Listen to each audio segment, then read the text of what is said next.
అరుణారుణంబైన అధరాధరంబులో వశ్యసిద్ధులు దాల్చు భవ్యశక్తి హైరణ్యగర్భ విద్యా రహస్యము నేర్చు మహిత వేదాకార మంత్రమూర్తి వలపు పుట్టిన నాటి తొలి ఉషస్సులలోని రాగమ్ములెరిగిన రసిక రాజ్ఞి ముందు వెంకలు లేని పురుటి నొప్పులతోడి ప్రకృతి నేలిన బ్రహ్మ పట్ట మహిషి సార కవిలోక కంఠ ఘంటారవము రస జగత్ సృష్టికాదిమరంగ భూమి సకల సమ్మోహక మహేంద్రజాల విద్య నలువనాయిక నాలోన వెలయుగాక.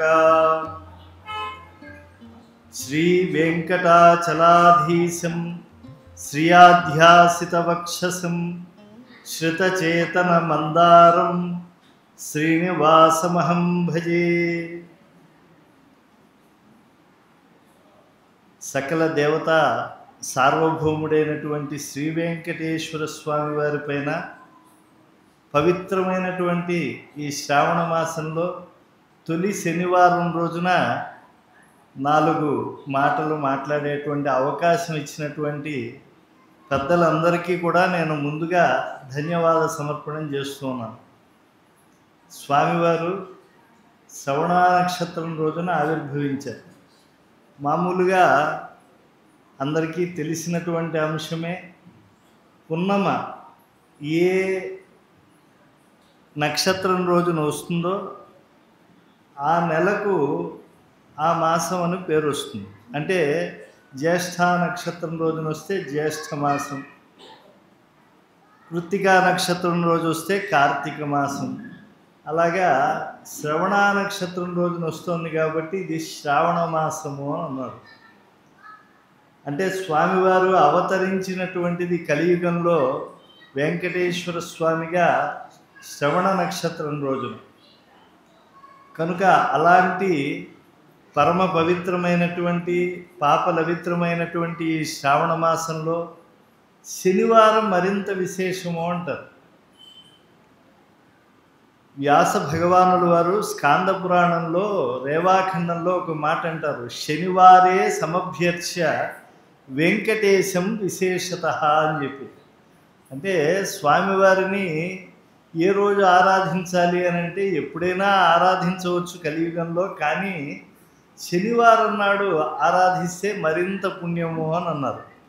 అటువంటిది స్వామి మహిమ ఎంతటిది అని అంటే శ్రవణాత్ సర్వ పాపఘ్నం, అంటే కేవలం వినడము చేతనే సమస్తమైనటువంటి పాపములను కూడా తొలగించేటువంటి మహత్తరమైనటువంటి శక్తి కలిగినటువంటిది స్వామి యొక్క అనంత చరిత్ర. శ్రవణాత్ సర్వపాపఘ్నం, స్తవనాద్ ఇష్టవర్షణం, అంటే స్తోత్రము చేయటం వల్ల. స్తోత్రము అంటే గుణినిష్ట గుణాభిధానం స్తోత్రం. అంటే ఏ స్వరూపాన్ని, ఏ దేవతా స్వరూపాన్ని మనం భావనం చేస్తున్నామో ఆ దేవత యందు ఉండేటువంటి అనుగ్రహాదులను, ఆ భక్త పరంపరను, ఆ సంప్రదాయాలను స్మరణ చేస్తే మనం కోరుకున్నటువంటి ధనం మనకు వర్షిస్తుంది. ధనము అని అంటే ఎవరు ఏది కోరుకుంటే అది ధనం. కొంతమంది మామూలు భౌతికమైనటువంటిదే సంపద అంటారు, కానీ కొంచెం ఆరోగ్యం తక్కువైనటువంటి వాడిని అడిగితే వాడు చెప్తాడు, అయ్యా ఆరోగ్యమే మహాభాగ్యము అంటాడు. ఈ భాగ్యం భాగ్యం కాదండి అంటాడు. కాస్త విరక్తులైనటువంటి వాళ్ళు జ్ఞానమే నిజమైనటువంటిది అంటారు. కొంత సంప్రదాయ కుటుంబాల్లో శీలం సర్వత్ర వైధనం అంటారు. కనుక ఏది కోరుకుంటే అదన్నీ కూడా కటాక్షించేటువంటి జాలిగుండెల వాడు ఏడుకొండల స్వామి. కాబట్టి శ్రవణాత్ సర్వపాపఘ్నం స్తవనాత్ ఇష్టవర్షిణం దర్శనాన్ ముక్తిదం చేశం శ్రీనివాసం భజే అనిశం. అటువంటి శ్రీనివాసుని కలియుగంలో మరింత హాయిగా మనం అందరం కూడా కీర్తించవచ్చు. స్వామి నామోచ్చారణం చేస్తూ ఉంటే స్వామి చాలా పులకించిపోతాట. కాబట్టి ఇంతమంది భాగవతోత్తములు అసంఖ్యాకంగా విచ్చేసి ఉన్నారు. అందరం కూడా ఒక్కసారి స్వామి నామాన్ని గట్టిగా పలుకుదాం. ఎందుకంటే పోతన గారు కూడా అంటారు, చేతులు ఆరంగ శివుని పూజింపడేని. శివ పరమాత్మ దగ్గరికి వెళ్ళి కొంచెం మౌనంగా ఉన్నా కూడా ఏం పెద్ద ఆయన పట్టించుకోడు. చేతులు ఆరంగా అంటే చేతులు నిండా అనే అర్థం చెప్తారు, కానీ చేతులు ఆరకుండా అన్నమాట. చేతులు ఆరంగ శివుని పూజింపడేని, నోరు నొవ్వంగా హరికీర్తి నుడువడేని, దయయు సత్యంబు లోనుగా తలుపడేని, కలుగనేటికి తల్లుల కడుపు చేటు అని. తల్లి యవ్వనాన్ని పాడి చేయటానికి కాకపోతే ఇలాంటి వాళ్ళు పుట్టడం ఎందుకు ఈ లోకంలో? కనుక గట్టిగా మనకు వీలున్నప్పుడల్లా భగవన్నామ స్మరణం గట్టిగా చేస్తూ ఉన్నాం. ఇందిరారమణ గోవింద, లక్ష్మీరమణ గోవింద, రమారమణ గోవింద. ఇంకొంచెం గట్టిగా కూడా చెప్పచ్చండి, ఎందుకంటే ఏరియా కౌన్సిలర్ గారు శ్రవణ గారు ఇక్కడే ఉన్నారు. వారు చెప్పారు ఎవరికైనా మంచినీళ్ళు గట్రా కావాలంటే చూసుకుంటామన్నారు. కాబట్టి మీరేం మొహమాట పడాల్సిన అవసరం లే. అడ్డమైన మాటలు మాట్లాడటానికి మనకి హాయిగా ఉంటుంది, కానీ భగవన్నామం పలకాలంటే పక్కవాడు ఏమనుకుంటాడో అని సిగ్గు కలుగుతుందండి.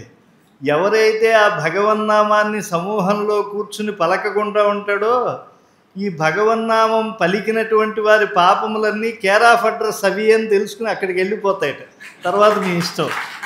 ఇందిరారమణ గోవింద, లక్ష్మీరమణ గోవింద, రమారమణ గోవింద, ధాత్రీరమణ గోవింద, ధరావరద గోవింద, మేదినీ వరద గోవింద, గోవింద గోవింద గోవింద.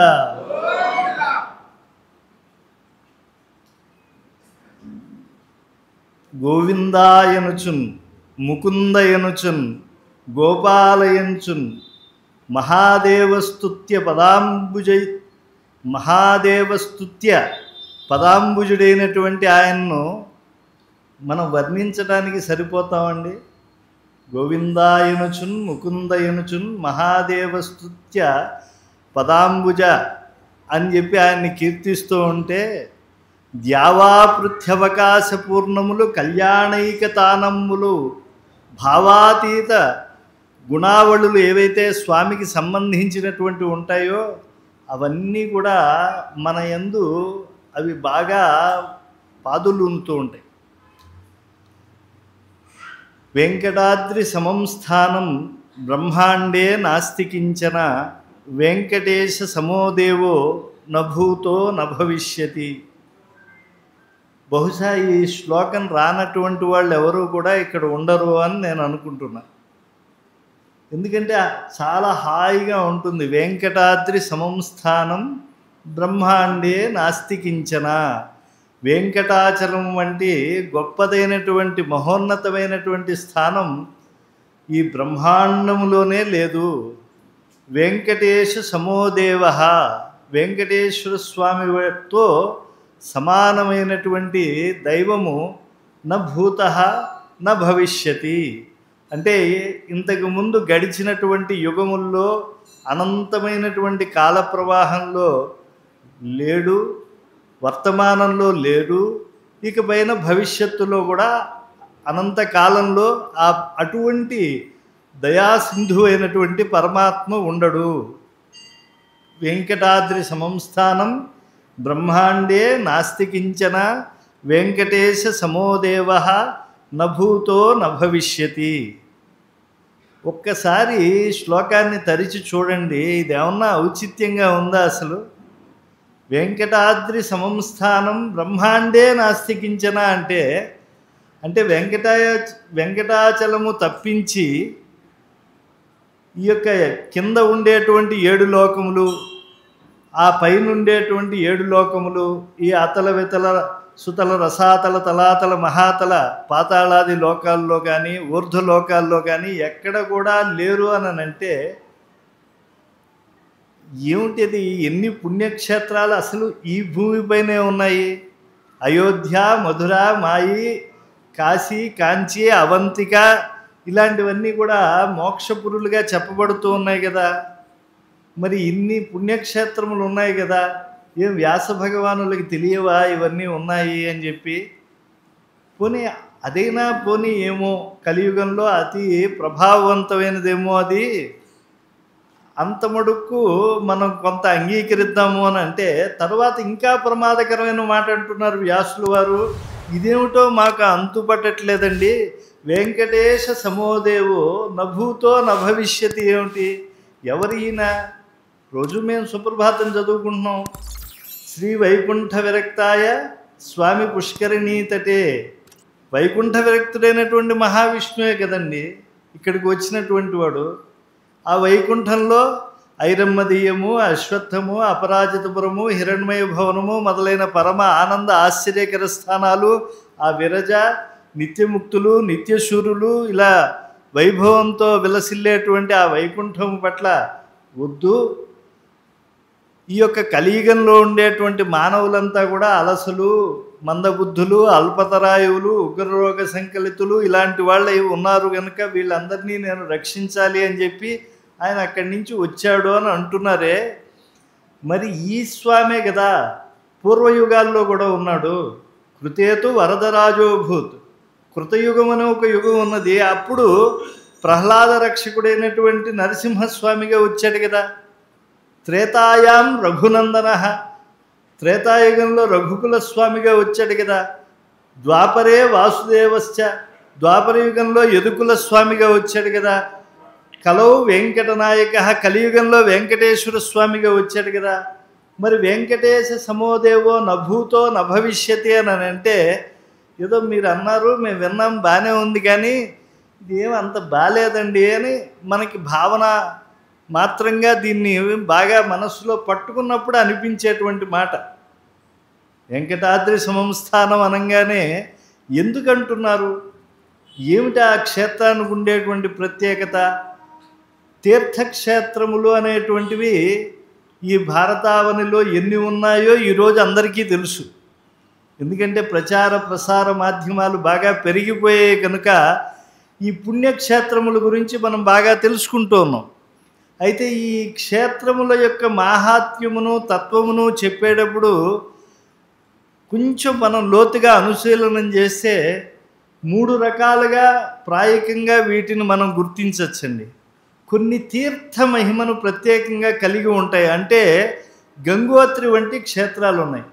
అక్కడ కొన్ని దేవాలయాలు ఉండవచ్చు, లేదా కొన్ని అద్భుతమైనటువంటి అరణ్యాలు కూడా ఉండవచ్చు. కానీ అక్కడ ఆ జహ్ను కన్య ఎవరైతే ఉన్నదో ఆ గంగా నదిలో కనుక స్నానం చేస్తే మనకు అమేమైనటువంటి పుణ్యం లభిస్తుంది. స్వచ్ఛందోచ్ఛల దచ్చగచ్చ కుహర ఛాతేతరాంబుచ్చట మూర్ఛన్మోహ మహర్షి హర్ష విహిత స్నానాన్నికాన్హాయేవ భిద్యాదుద్యదుదార దర్దురదరీ దీర్ఘా దరిద్రద్రుమ ద్రోహోద్రేక మహోర్మిమేదుర మద మందాకిని మందతాం అన్నారు. అక్కడ ఉండేటువంటి ఆ గంగానదిని మనం గనక స్నానం చేస్తే జన్మ జన్మార్జితమైనటువంటి త్రికరణముల ద్వారా మనం సంచితమైనటువంటి పాపరాశిని కూడా తొలగించుకోవచ్చు. కనుక అవి తీర్థ దివ్యదేశం. కొన్ని క్షేత్ర ప్రధానమైనటువంటివి ఉంటాయండి. ఉదాహరణకి నైమిషారణ్యం ఉంది. అంటే మనకి కథలన్నీ కంచికెళ్ళేయండి అనే మాట మనం వింటూ ఉంటాం. కానీ కథలన్నీ ఎక్కడ పుట్టాయి అని అంటే పురాణాల నుంచే వచ్చాయి. మనం ఏ వ్రత కథ, రేపు శ్రావణ మాసం వరలక్ష్మి వ్రతం చేసుకుంటారు. మొదలెట్టంగానే తొలి నైమిషారణ్యమున మహర్షులందరూ సత్రయాగము చేస్తూ ఉంటే సౌనకాది మహర్షులంతా మీలా సుఖంగా కూర్చునుంటే సౌనకుడు అనేటువంటి వాడు కూర్చుని పైన కూర్చుని ఇలా చెప్పదొడంగే అంటారు. సత్యనారాయణ వ్రతం చేసినా ఇదే, ఇంక ఏ వ్రతం చేసినా కూడా మళ్ళీ తొలి నైమిషారణ్యమున అని చెప్పి, అంటే అష్టాదశ పురాణాలకు ఉపపురాణాలకు అది జనిభూమి అయింది. ఎందుకు అక్కడే అన్నీ చేశారు ఈ యొక్క పురాణ కాలక్షేపాదులు? అక్కడే ఎందుకు దీర్ఘకాలం పాటు సత్రయాగం చేశారు అని అంటే, అక్కడ వనరూపీ చ జనార్దన, విష్ణువు మహావనముగా అక్కడ ఉన్నారు. కనుక అన్యక్షేత్రముల్లో ఈ యొక్క పురాణ గాథలన్నింటినీ కూడా పఠించడం లేదా వినడం, పురాణ శ్రవణం అంటారు కనుక ఈ వినడము ద్వారా వచ్చేటువంటి పుణ్యము అక్కడ సహస్రగుణితంగా వస్తుంది. కనుక అది పురాణాలన్నింటికీ కూడా ప్రాదుర్భావ క్షేత్రంగా మారింది. కనుక అక్కడ వనరూపిగా విష్ణు ఉంటాడు కనుక అక్కడ క్షేత్ర మహిమ కలిగింది. గంగోత్రి వంటివి తీర్థ వైభవం కలిగిన క్షేత్రములు ఎన్నో ఉన్నాయి. నైమిషారణ్యం లాంటివి క్షేత్ర ప్రభావం కలిగినటువంటివి ఉన్నాయి. అలాగే దైవ ప్రాధాన్యం కలిగినటువంటివి కొన్ని ప్రదేశములు ఉంటాయి. ఉదాహరణకి తొండేశ్వర అగ్రహారం ఉన్నది. అంటే తొండము కలిగినటువంటి మహానుభావుడు ఈశ్వరుణ్ణి ప్రతిష్ఠించాడు. విఘ్నేశ్వరుడు అక్కడ మహాభారతాన్ని రాయటానికి ముందుగా ఈశ్వర ప్రతిష్ఠ చేశాడు. కనుక తుండీశ్వరుడు ఆయన. కోటీశ్వరరావు గారు, కోటేశ్వరరావు గారు వ్యవహారంలో ఎలా అయిపోతున్నారో ఈ తుండీశ్వర గ్రామం తొండేశ్వరం అయిపోయింది. ఈ తర్వాత కాలంలో అది తొండవరం అయిపోయింది. ఈ తొండవరం అనేటువంటి అగ్రహారంలోకి వెళ్ళినప్పుడు అక్కడ వైనతేయ అగస్త్య సంహితమైనటువంటి గోదావరి నదిని మనం దర్శించవచ్చు. అక్కడ ఉండేటువంటి దాన్ని గంగతో సమానము అని అంటారు. అక్కడ ఉండేటువంటి వాళ్ళంతా కూడా ఎప్పుడూ కూడా ఇది గంగే అని అనుకుంటూ ఉంటారు. అంతేకాకుండా దేవతలు కూడా ఋషుల రూపంలో ఆ యొక్క పవిత్రమైనటువంటి భూమిపైన సంచరిస్తూ ఉంటారట.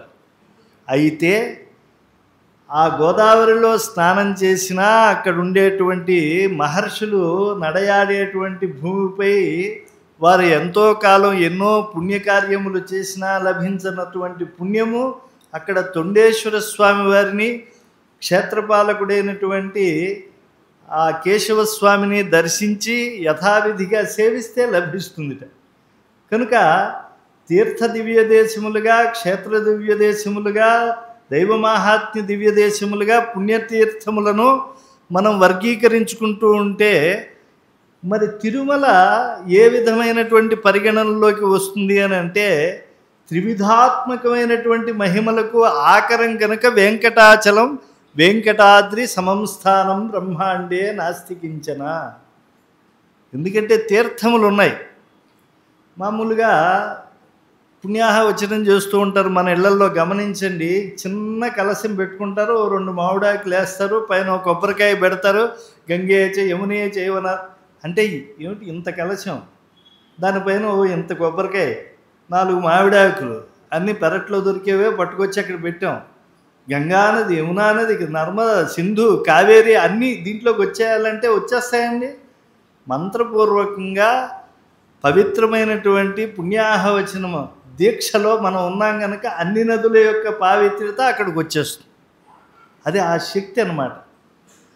అలాంటి పుణ్యాహవచన జనములను మనం ప్రోక్షణ చేసుకుంటే ఆ క్షేత్రశుద్ధి, ఆ ద్రవ్యశుద్ధి అంటే దేవతలకు వినిమయమయ్యేటువంటి ఆ వస్తువుల యొక్క శుద్ధి ఏర్పడుతోంది. కాబట్టి స్వస్తి పుణ్యాహవచనం లేకపోతే భగవత్ కళ్యాణాంతం వరకు ఏ చిన్న కార్యక్రమం కూడా మనం చేయట్లేదు. అంటే నదుల యొక్క సంగమం చేత అంత పవిత్రత వస్తుంది. ఈ నదులకి ఎప్పుడు పవిత్రత వస్తుందండి ఒకసారి ఆలోచించండి. పుష్కరుడు పురుషుడు వస్తే వస్తుంది. మరి పుష్కరుడు అక్కడికి వచ్చాడు, ఇదిగో తొందరలో సరస్వతీ నది పుష్కరాలతో పరిపూర్ణమయ్యేటువంటి నేపథ్యంలో మళ్ళీ గోదావరి పుష్కరాలు వస్తున్నాయి, బాగానే ఉంది, వస్తున్నాయి వెడుతున్నాయి. ఈ పుష్కరుడు వస్తున్నాడు వెడుతున్నాడు. ఈ పుష్కరుడి కేర్ ఆఫ్ అడ్రస్ ఏమిటి అంటే మళ్ళా చెప్తే ఇదంతా కూడా పుష్కర కథా కాలక్షేపం అవుతుంది కాబట్టి సంక్షేపంగా చెప్తున్నా. పుష్కరస్య స్వామిత్వం అత్ర అస్థితి స్వామి పుష్కరిణి. కొండపైన తిరుమలలో మీరు చూస్తారే, అన్ని నదులకు కూడా పుష్కరత్వాన్ని ప్రసాదించేటువంటి ఆ వరుణదేవుని అనుగ్రహాన్ని పంచుకున్నటువంటి పరమ అద్భుతమైనటువంటి మంత్రపూతమైనటువంటి దివ్య శక్తులకు కారణభూతుడైనటువంటి ఆ పరబ్రహ్మతత్వం పుష్కర పురుషుడు ఎక్కడ ఉంటాడు అనంటే వైకుంఠ నగరపు ఆకారం కలిగినటువంటి స్వామి పుష్కరిణిలో ఉంటాడు. అక్కడి నుంచి ఆయన అన్ని క్షేత్రములకు వెళ్ళి వస్తూ ఉంటాడు.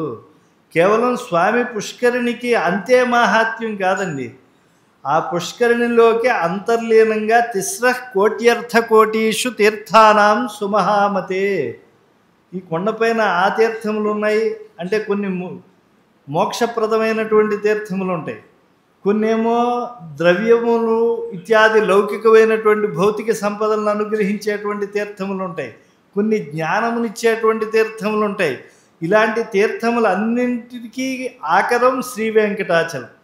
అలాంటి తిరుమల క్షేత్రంలో ఉండేటువంటి తీర్థములన్నీ కూడా తమ యొక్క ఉనికిని చాటుకోవటానికి స్వామి పుష్కరిణిలోకి ప్రవేశిస్తూ ఉంటాయి. అందుకే అతి దుర్లభమైనటువంటి వాటిని చెప్తూ చాలా చక్కగా ఒక చోట చెప్తారు.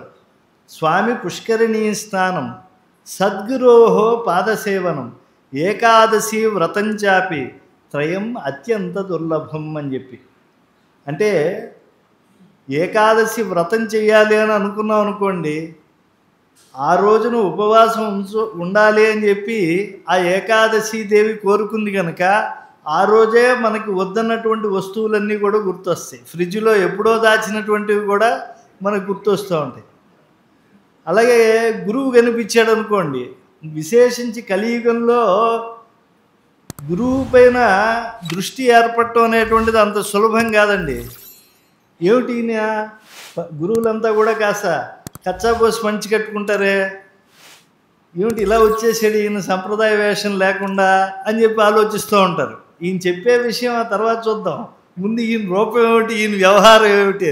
ఎయిర్పోర్ట్లో దిగారు, ఇక్కడికి వచ్చేసేంట, మీ మల్కాజ్గిరికి రావాలంటే 2 గంటలు పట్టింది. కాబట్టి సద్గురోహో పాదసేవనం, గురువుల యందు పరినిష్ఠితమైనటువంటి చిత్తవృత్తి కలగాలి. భగవత్ సాక్షాత్కారం కలగాలి అని అంటే, ఈ సాక్షాత్కారము అని అంటే కూడా చాలా లోతుగా గ్రహించాలండి. భగవంతుడి యొక్క సాక్షాత్కారము అని అంటే కేవలం అక్షిగతమైనటువంటిది కాదు, పంచేంద్రియములకు అనుభూతి కలిగించేటువంటి తత్వము భగవత్ సాక్షాత్కారము అని అంటారు. కాబట్టి అలాంటి భగవత్ సాక్షాత్కారానికి కూడా అర్హతను ప్రసాదించేటువంటి తీర్థములు ఎన్నో తిరుమలలో ఉన్నాయి. ఏ తీర్థం గురించి చెప్పినా ఎంతోసేపు చెప్పుకోవచ్చు. ఇప్పుడు మాఘమాసంలో తుమ్మురు తీర్థంలో చాలామంది స్నానం చేస్తారు. నిజానికి తీర్థం యొక్క పవిత్రతే కాదండి, తిరుమలకు వెళ్ళారు అని అంటే హడావిడిగా వెళ్ళటం, ఎయిర్పోర్ట్లోనే శ్రీవాణి టికెట్ వేసేసుకోవటం, ట్యాక్సీలో గబగబా వెళ్ళిపోవటం, ముందే బుక్ చేసుకున్న కాటేజీలో చెక్ ఇన్ అయిపోవటం, స్నానం చేసుకోవటం, గుళ్ళోకి వెళ్ళిపోవటం, వచ్చేయటం. అంతేగాని స్వామి పుష్కరిణీ స్నానం కానీ, అశ్వత్థ ప్రదక్షిణం కానీ, వరాహ దర్శనం కానీ, వెంకటేశ్వర దర్శనానికి పోనీ ముందో తర్వాతో అక్కడ ఏవి తీర్థములు ఉన్నాయి వినటానికి కూడా మనకి సమయం ఉండదండి. నిజానికి తిరుమలలో ఉండేటువంటి అత్యాశ్చర్యకరమైనటువంటి తీర్థములు ఇంకెక్కడా లేవు. తుమ్మురు తీర్థం గర్భావాస దోషాలను తొలగిస్తుంది, ఇంకా ఎన్నో రకాలైనటువంటి అద్భుతమైనటువంటి ఫలితాలను అది కటాక్షిస్తుంది. అనంతంగా చెప్పబడింది తుమ్మురు మహర్షి చేత. ఆ తీర్థం యొక్క ప్రాంతంలోకి వెళ్తే మీ మనసు ఉప్పొంగిపోతుందండి. ఆ ప్రాకృతిక సౌందర్యం నిజంగా ప్రకృతే గుండెలను విప్పి తన సౌందర్యాన్ని మనకి చూపిస్తోందా అన్నట్లుగా ఉంటుందండి. అక్కడికి వెళితే ఆ చక్కని గాలుల్లో విహరించేటువంటి పావురాళ్ల శబ్దం, మంచి మార్దంగికులు, త్యాగరాజస్వామి వారు అంటారే సొగసుగా మృదంగ తాళము, బాగా పాడాలి అంటే నాదముతో ఉండేటువంటి గానానికి అనుగుణంగా మృదంగ తాళం ఉంటే ఎంతో మాధుర్యంగా ఉంటుంది అని అంటారే, అలాగా అక్కడ దివ్యమైనటువంటి అద్భుతమైనటువంటి ఆ గాలిలోంచి శబ్దములు వినపడుతూ ఉంటాయండి. పావురాళ్ల ధ్వని వల్ల ఒక మృదంగ నాదం వినిపిస్తూ ఉంటుంది. గాలి వెడుతూ ఉన్నా కూడా మంచి వేణువు వినిపిస్తూ ఉంటే శ్రీకృష్ణుడు అలా వేణుగాన ధ్యానం చేస్తున్నారట. దాన్ని అంటారు జయదేవ మహాకవి అంతర్మోహన మౌళిఘూర్ణన చలన్ మందార విభ్రంశన స్తంభాకర్షణ దృప్తిహర్షణ మహామంత్ర కురంగీదృశాం అని చెప్పి. గాలిలో పైన వినిర్మలాకాశంలో మనం కనుక చూస్తూ ఉంటే పక్షి ఎగురుతూ ఉంటుంది. కానీ ఆ పక్షిని అలా చూస్తూ ఉంటే అది ఎగరట్లేదేమో అనిపిస్తుంది. అది ఎగరకపోతే భూమి ఆకర్షణ శక్తి కింద పడిపోతుంది. అది ఎగురుతోంది, దాని రెక్కలు అల్లల్లాడుతున్నాయి. కానీ దూరం నుంచి మనకు చూసేటువంటి వారికి ఆ పైన ఉండేటువంటి పక్షి వెళ్ళట్లేదేమో అనేటువంటి ఒక భ్రాంతి కలుగుతుంది. అలాగే కాలము కృష్ణుడు వేణుగాన ధ్యానంలో మునిగి తేలుతూ ఉంటేట కాలపురుషుడు ఆయనే కనుక ఆయన హృదయం నుంచి వచ్చేటువంటి ఆ పవిత్రమైనటువంటి ఊపిరి అది ఆ వేణువు ద్వారా లోకంలోకి వస్తూ ఉంటే ఈ అనంత కాలగమనం తెలియదుట. అలాగా అక్కడ వచ్చేటువంటి ఆ శబ్దం వింటూ ఉంటే కూడా ఎంతసేపైనా అలా వినాలనిపిస్తుంది. ఆ మూలికలతో కలిసి వెంకటాచల సానువుల్లోంచి ఆ తుంబుర తీర్థంలోకి వచ్చేటువంటి ఆ మంత్ర జలములు ఉన్నాయి చూసారా, వాటి పవిత్రత కింద ఎక్కడో చిన్న కప్పపిల్ల అలా వెడుతూ ఉంటే కూడా, చేప పిల్ల వెళుతూ ఉంటే కూడా కొన్ని ఘనపటడుగుల సాంద్రత కలిగినటువంటి ఆ తీర్థంలో ఏమాత్రం మనకు కాలుష్యం కనిపిస్తుంది. వాటిని ఏమన్నా రోజు మన స్విమ్మింగ్ పూల్లో శుభ్రం చేస్తున్నారా? వాటిని ప్రకృతిలో అంత స్వచ్ఛత ఉన్నది. భగవంతుడు అసలు తన సృష్టిలో వేదం చెప్తుంది, ముందు సృజించింది నీటినే, నీటి వల్ల అన్నీ కూడా పవిత్రం అవుతున్నాయి. అపయేవ ససజ్జాదవు, అక్కడి నుంచి అన్నీ వచ్చాయి. అద్భ్య పృథివ్యాం ఓషధయ, ఓషధీభ్యో అన్నం, అన్నాత్ పురుష, ఇలాగా. కాబట్టి ఆ స్వచ్ఛమైన నీటి ఇంకా చూడాలంటే మనకి రామకృష్ణ తీర్థం అని ఉంటుంది. ఆ తీర్థం దగ్గరికి వెళ్తే అండి అసలు మనం మన దేశంలోనే ఉన్నాం, భారతదేశంలో, లేకపోతే ఏదన్నా ఆ పైన ఉండేటువంటి స్వర్గాది లోకాలకు వెళ్ళిపోయామా, యక్షులుండే లోకంలోకి వెళ్ళిపోయామా అనిపిస్తుంది. ఆ పచ్చటి ఆ దివ్యమైనటువంటి మూలికల మధ్యలోంచి వచ్చేటువంటి ఆ ప్రవాహం ఎంత విమలంగా ఉంటుందో. ఈ ఆకాశగంగా పాప వినాశనం చూస్తున్నారు, కానీ ఆ కొండపైన నడిచి వెళితే కనిపించేటువంటి అరుంధతి తీర్థం, నాగతీర్థం, శేషతీర్థం, ఇవన్నీ కూడా మహాఫలాలు ఇవ్వటం. అవి ఒక పక్క అయితే వాటిని మించి పరమ దర్శనీయ క్షేత్రములు. ఆ శిలలన్నీ కూడా నిజంగా గాలుల చేత ఓంకారం ప్రతిధ్వనిస్తూ ఉంటుంది. అందుకే అంటారేమో అన్నమాచార్యులు వారు, వేదములే శిలలై వెలసినది కొండ, ఏ దశ పుణ్యరాశులే ఏరులైనది కొండ, గాదిలి బ్రహ్మాది లోకముల కొనల కొండ, శ్రీదేవుడుండేటి శేషాద్రి ఈ కొండ అని చెప్పి. కనుక ఈ కొండ గురించి చెప్తూ ఉంటే, ఈ తీర్థముల గురించి ఇంత మనం చెప్పుకోవటానికి నేను కేవలం సింధువులో బిందువు అంతే చెప్తున్నా. కాలము దృష్టితో పెట్టుకుని కేవలం తీర్థముల గొప్పతనమే చెప్తూ ఉంటే దాంట్లో నేను ములిగాను అనుకోండి, మిమ్మల్ని తేల్చేవాడు. కాబట్టి అలాంటి పుణ్య తీర్థములకు ఆకరమైనటువంటిది, ఆటపట్టైనటువంటిది శ్రీ వెంకటాచలం. ఇక ఆ క్షేత్రం ఎటువంటిది? అక్కడేమో గంగోత్రి వంటి తీర్థం అన్నారు, ఇక్కడ గంగతో సమానమైనటువంటివి, గంగను కూడా పవిత్రం చేసేటువంటి పుష్కర పురుషుడికి నివాస భూమి అని చెప్పారు. కాబట్టి ఇది తీర్థ దివ్య భూమిగా దీన్ని మేము మనస్సులో పదిలం చేసుకుంటున్నాము అంటారు. ఇక క్షేత్రము కృత త్రేత ద్వాపర యుగాలు ఉన్నాయి కదా, ఇవి అలా తిరుగుతూ ఉంటాయి, చక్రంలాగా పరిభ్రమిస్తూ ఉంటాయి. 27వ కలియుగంలో మనం ఉన్న మహాకలియుగంలో అని చెప్తూ ఉన్నారు. మరి అసలు అనంతమైనటువంటి తొలి సృష్టి క్రమము ఆవిర్భావానికి స్వామి శ్రీకారం చుట్టినప్పుడు మరి ఈ రసాతలం అంతా కూడా, భూతలాన్ని అంతా కూడా హిరణ్య అక్షుడు అనేటువంటి వాడు అగాధమైన జలరాశిలోకి తీసుకెళ్ళిపోయాడు. అక్కడ ఒక గృహంలో బంధించాడు. ఆ పాతాళ గ్రహం నుంచి ఆదివరాహస్వామి వారు ఆ భూమాతని తన ప్రన్నని ఒంటికోరతో పైకెత్తారు. అలా ఎత్తిన తర్వాత ఆ భూదేవత ఎలా ఉన్నదో కూడా మహాకవులు అద్భుతంగా వర్ణించారు. ఆ స్వామివారి, వరాహస్వామి వారి యొక్క తెల్లని ఆ కోరకి దిష్టి చుక్కలాగా ఉందిట ఆ భూదేవి. అంటే ఎంత చిన్నదో చూడండి, ఎంత పెద్ద కోర పైన ఈ భూమాత ఎంత ఉన్నదో. అలాంటి ఈ భూమాత స్వామిని ప్రార్థించింట, స్వామి నా యొక్క ఈ తనువు పైన నువ్వు అంశ రూపంగా ఉండాలి. ఎక్కడ ఉండాలి అన్నట్ట, పవిత్రముగా ఉండేటువంటి 4 యుగాల్లో పవిత్రంగా ఉండేటువంటి ఆ యొక్క వెంకటాచలంలో నేను ఉండాలి, నువ్వు ఉండాలి, నీ తొడపైన నేను అంశ రూపంలో ఉండాలి అని భూదేవత కోరుకుంది. కాబట్టి గోవిందనామం చెయ్యండి అని చెప్పి నేను ఎందుకు అడుగుతున్నాను, మిమ్మల్ని ప్రార్థిస్తున్నాను, మనవి చేసుకుంటున్నాను అని అంటే, ఆ వరాహస్వామి వారు ఎప్పుడైతే భూమాదేవి యొక్క తొలి కోరికను మరణించాడో, ఆమెను వరించాడో, ఆమెను అంశరూపుగా తాను అంశరూపముగా మారి అక్కడ ఉన్నాడో, తొలి మాటగా ఆమెకి ఏమి ఉపదేశం చేశాడు అని అంటే, యావంతి చాక్షరాణ్యేవ గీయమానే యశస్విని తావద్వర్ష సహస్రాణి బ్రహ్మలోకే మహీయతే. ఈ వెంకటాచలానికి వచ్చి ఎవరైనా సరే నా గోవిందనామాన్ని, అంటే అగాధమైన జలరాశి నుంచి గోశబ్దానికి అనేకమైన అర్థాలు ఉన్నాయి. మనకి తెలిసింది ఏంటంటే ప్రసిద్ధంగా వాక్ అని, వాక్కుకు పరమావధి స్వామి కనుక గోవింద శబ్దానికి ఆయన అని, మన ఇంద్రియములకు గోవులని పేరు కనుక విందతి, వీటిని రక్షించేటువంటి వాడు ఎవరు, పరమాత్మ కనుక గోవిందుడు. అంతేకాదు ఈ గోవింద శబ్దానికి జలరాశి నుంచి ఉద్ధరించినటువంటి పరమాత్మ కూడా గోవిందుడే.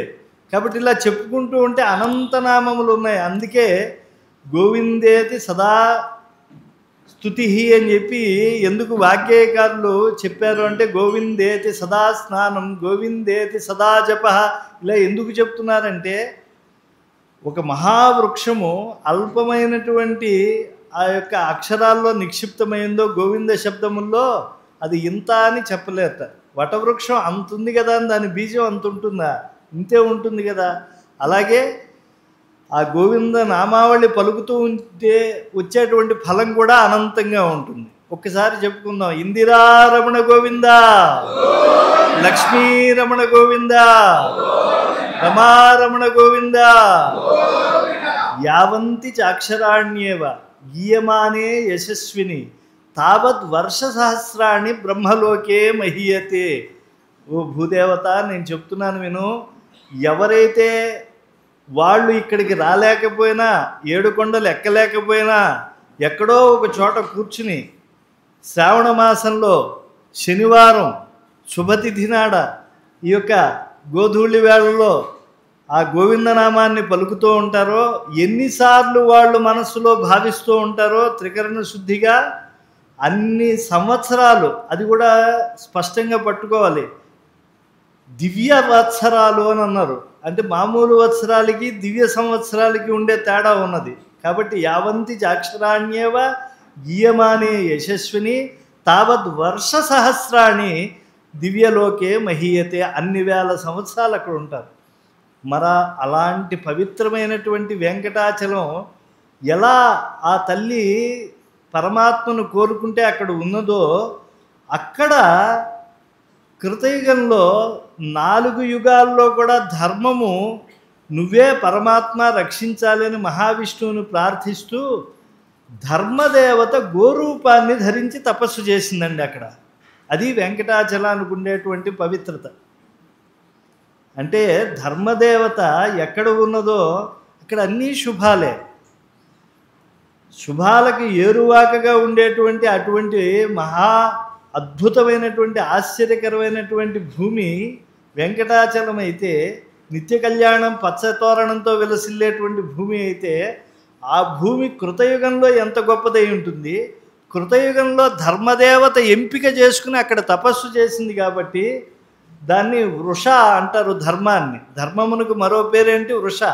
అందుకని వృషాద్రి అని పేరు వచ్చింది.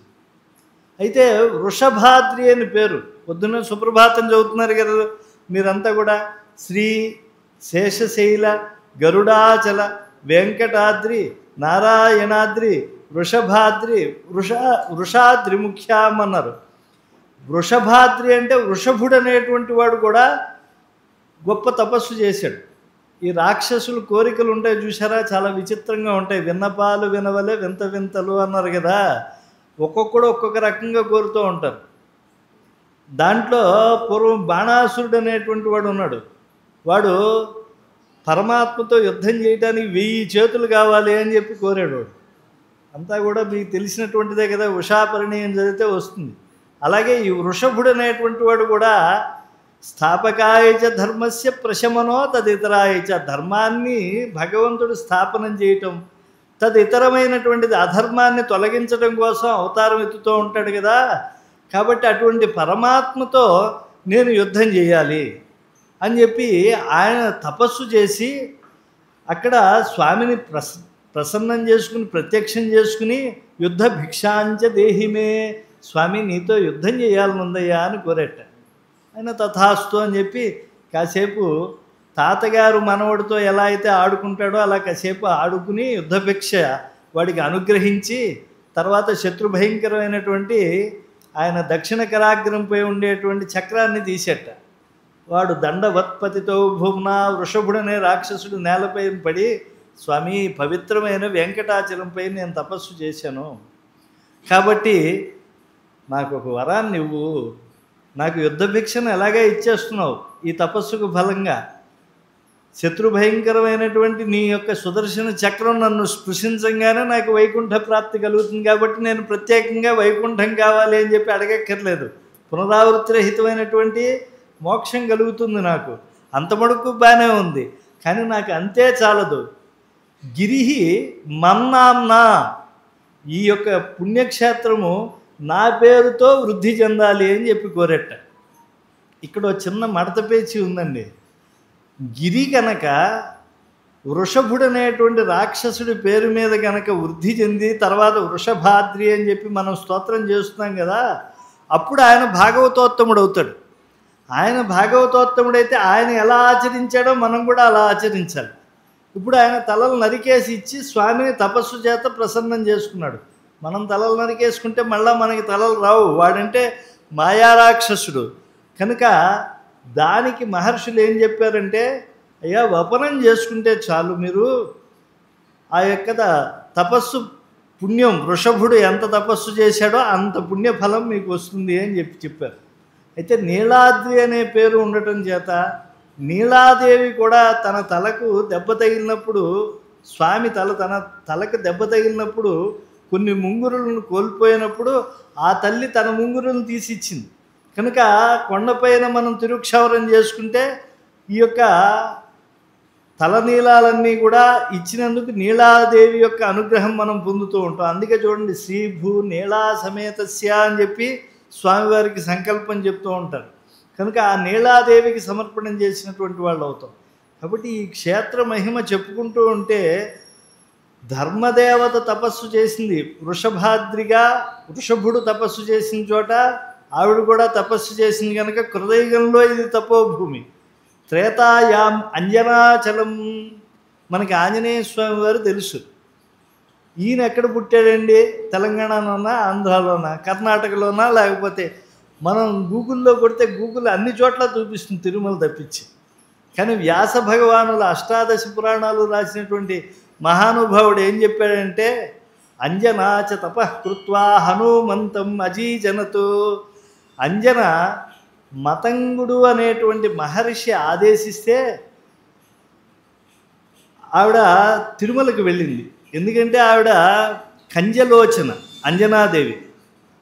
ఏదో పూర్వము సంచితమైనటువంటి పాపము చేత ఆవిడికి పుత్ర జననము అనేటువంటిది చేయలేనటువంటి ఒక ప్రతిబంధకమైనటువంటి దోషం ఆవిడకు ఉంది. సంతానము ఉత్పత్తి చేయలేదు ఆవిడ గర్భం. అలాంటి తల్లి అంజన. మరి ఇలాంటి సంతాన ప్రతిబంధకమైనటువంటి ఈ బంధ్యాదోషాన్ని తొలగించగలిగినటువంటి క్షేత్రం ఏది? మీ అందరికీ తెలిసిన పాటే, పుట్టు గొడ్రాండ్రకు బిడ్డలిచ్చే గోవిందుడే వేడు కొందామా వెంకటగిరి. కాబట్టి అమ్మా, ఇలాంటి నీ దోషము ఎక్కడికి వెళ్ళినా కూడా ప్రతిబంధకమైనటువంటి ఈ దోషము నుంచి విడిపడటానికి సాధ్యము కలగదు. అని చెప్పి మతంగ మహర్షి అంజనికి చెప్తూ, నువ్వు వెంకటాచలానికి వెళ్ళి అక్కడ కనుక 12 అబ్దం వ్రతం కురు అన్నారు. అంటే ఇక్కడ అబ్దవ్రతములు అంటే అబ్దం అంటే సంవత్సర వ్రతాలు అని చెప్పి, కాబట్టి అలా 12 ఏళ్ళు తపస్సు చేయాలి అని చెప్పి ఆదేశించారు మతంగ మహర్షి అని ఒక అర్థము. 12 అబ్దవ్రతములు అంటే ఒక్కొక్క వ్రతాన్ని ఆచరించాలంటే సంవత్సరం పడుతుంది. అలాంటివి ఆవిడ ఆకాశగంగ దగ్గర ఆవిడ 12 ఏళ్ళు తపస్సు చేస్తే, 12 ఏళ్ళు తపస్సు చేయమని గురువుగారు ఆదేశిస్తే వాయుదేవుడు జ్ఞానే బలే విరాగేచ విష్ణు భక్తో నమత్సమహ అని చెప్పి చెప్తారు ఆయన. జ్ఞానంలో కానీ బలంలో కానీ వైరాగ్యంలో కానీ గొప్పవాడు ఎవరు అనంటే ఈ వాసవానల యమదైత్య వరుణ వాయు వైశ్రవణ శర్వ గీర్వాణవరులు అనేటువంటి అష్టదిక్పాలకుల్లో వాయుదేవుడు. ఇది నేను చెప్పినటువంటి మాట కాదండి. వాయుర్వై క్షేపిష్ట దేవత అని వేదం కూడా చెప్తోంది. కాబట్టి వాయుదేవుడు 3.5 సంవత్సరాలు అయ్యేటప్పటికి అంజన చేతిలో ఫలాన్ని పెట్టేసి ఆయన ఆశ్చర్యకరమైనటువంటి తపఫలాన్ని ఉంచగా అంజన భక్షించగా 12 సంవత్సరాల తరువాత ఆవిడికి ఒక అద్భుతమైనటువంటి శిశువు పుట్టాడు. పుట్టగానే ఎలా పుట్టాడో కూడా మన అన్నమాచార్యులు వారు చెప్పారు. హేమ యజ్ఞోపవీతంతో పుట్టాట. మంచి పుట్టకోచి ధరించి పుట్టాడు. సహజ కవచకుండలములతో పుట్టాడు ఆంజనేయ స్వామి వారు. పుట్టగానే అమ్మ పసిబిడ్డకి ఫలాలు తీసుకొద్దాం అనుకుంటే సూర్యమండలం దాకే ఎగిరాడు. కాబట్టి కృతేతు ఆ కృతయుగంలో అది వృషభాద్రిగా ప్రసిద్ధి చెందింది. త్రేతాయాం అంజనాచలం ఆంజనేయ స్వామి వారు పుట్టారు కనుక అది అంజనాద్రిగా ప్రసిద్ధి చెందింది. మీకు ఇది అంజనాద్రి అని చెప్పటానికి హేతువులు రేపు ఎలాగో మీరు ఆంజనేయ స్వామి వారికి కేటాయించారు కనుక అప్పుడు చెప్తారు. కాబట్టి కొంత పెండింగ్ పెట్టుకుందాం రేపటికి.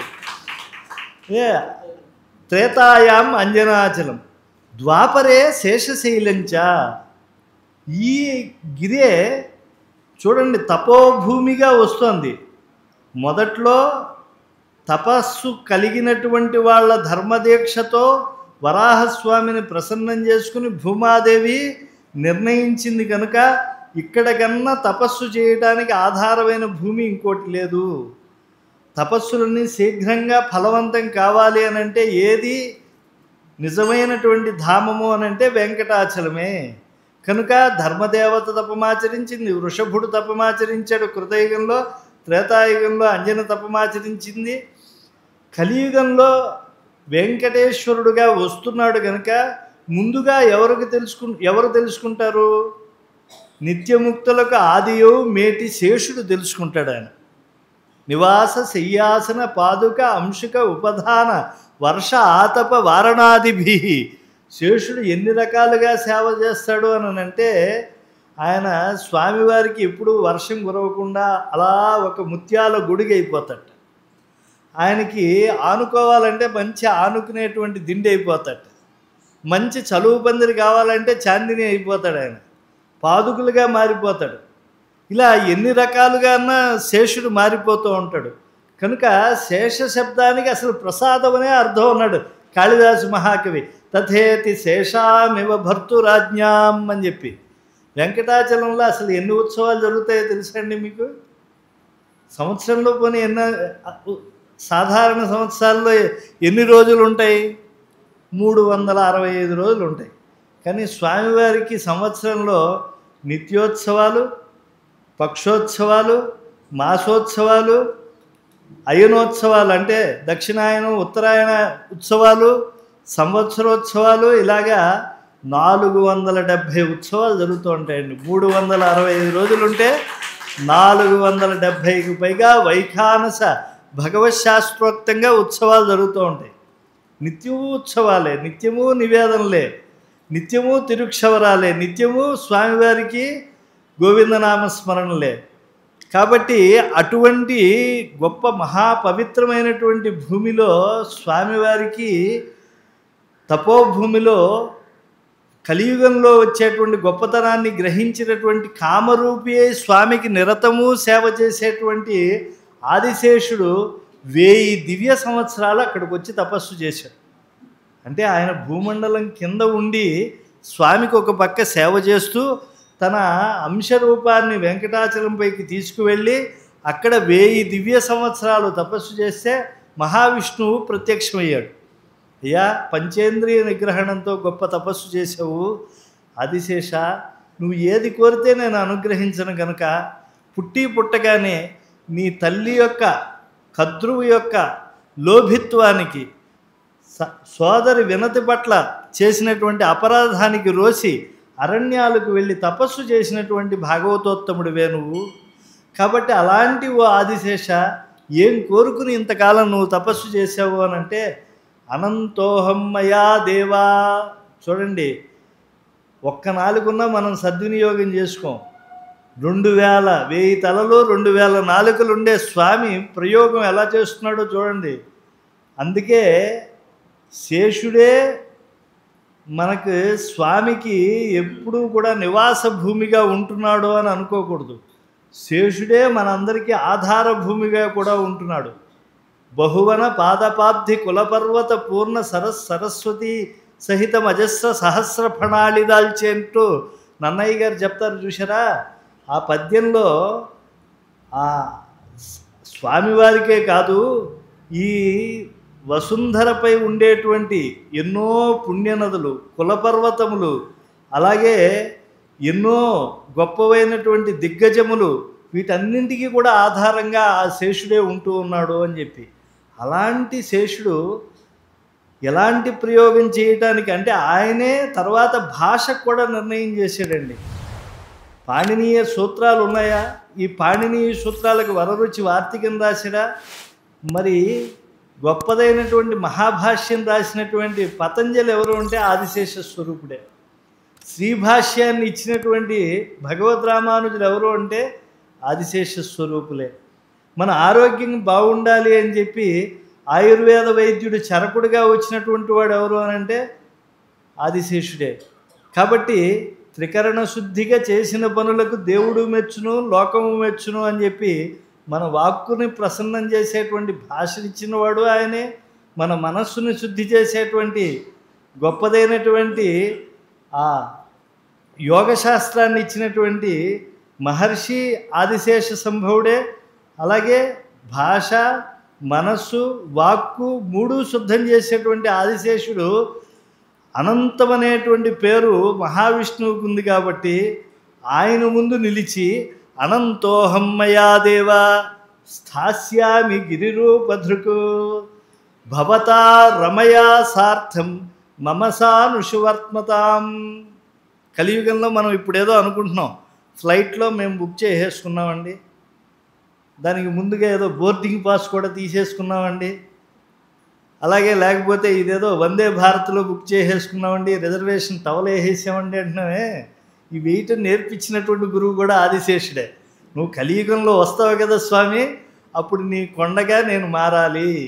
అనంతోహం మయాదేవ స్థాస్యామి గిరిరూపధృక్ భవతా రమయా సార్థం మమ సానుషు వర్త్మతాం. కలియుగాంతం వరకు కూడా నువ్వు శిలాంతర్యామిగా 7 కొండలపై నువ్వు ఆవిర్భవించిన క్షణం నుంచి చివరి వరకు కూడా నా స్వరూపంపైనే ఉండాలి. అందుకే ఆ వెంకటాచలం మనలాంటి వాళ్ళకు చూస్తే ఏదో రాళ్ళు రప్పలుగా అలా కనిపిస్తూ ఉంటుంది, కానీ అన్నమాచార్యాది వాగ్గేయకారులకు ఎలా కనిపిస్తుందండి? 10,000 శేషుల పడిగలమయము, బంగారు శిఖరాల బహుబ్రహ్మమయము, కట్టెదురా వైకుంఠము కాణాచేన కొండ, తెట్టెరాయ మహిమలే తిరుమల కొండ. కట్టెదురా అంటే ఏదో ఈ కట్టెకి ఎదురుకుండా ఉంది అని అర్థం కాదండి. కడున్ ఎదురా, బాగా ఎదురుకుండా మన ముందే ఉంది అని అన్నమాచార్యులు వారు జనాంతికంగా చెప్తున్నారు. కట్టెదురా వైకుంఠము కాణాచేన కొండ. కాబట్టి అలాంటి కొండగా మారిపోయాడు. కాబట్టి కృతయుగంలో క్షేత్ర మహాత్మ్యం చెప్తున్నాం, తీర్థాల గురించి కొంత చెప్పుకున్నాం, మళ్ళీ క్షేత్రం గురించి చెప్పుకుంటూ కృతయుగంలో ఇది ధర్మదేవత తపస్సు చేసింది, అలాగే త్రేతాయుగంలో అంజన తపస్సు చేసింది, ద్వాపర యుగంలో అద్భుతంగా శేషుడు 1000 దివ్య సంవత్సరాలు తపస్సు చేశాడు. ఇక కలియుగంలో మనం ఏం చేస్తాం? బెడ్రూమ్లోకి వెళ్ళి ఫోన్ చేస్తాం, బాత్రూంలోకి వెళ్ళి ఇంకో చేయకూడని పని చేస్తాం. కానీ ఆ వెంకటాచల స్మరణే తపస్సు అండి కలియుగంలో.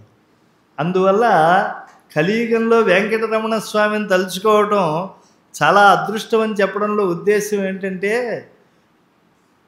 కథలోకి వెళ్ళిన తర్వాత కొన్ని రహస్యాలు చెప్తాయి. కొండ గురించి వస్తూ ఉంటాయి, తీర్థాల గురించి వస్తూ ఉంటాయి, మధ్య మధ్యలో స్వామి గురించి వస్తూ ఉంటాయి గొప్పతనాలు. కానీ చివరిగా కొండ గురించి ఒక్క మాట చెప్తాను. ఏ దిక్కులో మనం ఉన్నామో తెలియకపోయినా కూడా బహుశా వెంకటాచలానికి ఈ దిక్కులో ఉన్నామేమో, ఇటు ఉందేమో మన కొండ అని విశ్వాసం కలిగితే అటుకేసి నమస్కారం చేసుకుంటే చాలట, స్వామి మనము ఎటువంటి విపత్తులో ఉన్నా కూడా అనుగ్రహించేస్తాడు. ఎందుకంటే ఆ కొండే స్వామి. దేవతలకు చాలా స్పష్టంగా స్వామి కనిపిస్తాడు. అయం కదాచిత్ శ్రీనివాస ఇవా బభూ అంటారు వ్యాసులు వారు. మామూలుగా తపస్సులు పుణ్యాత్ములు వాళ్ళ దగ్గర ఉంచుకోరు.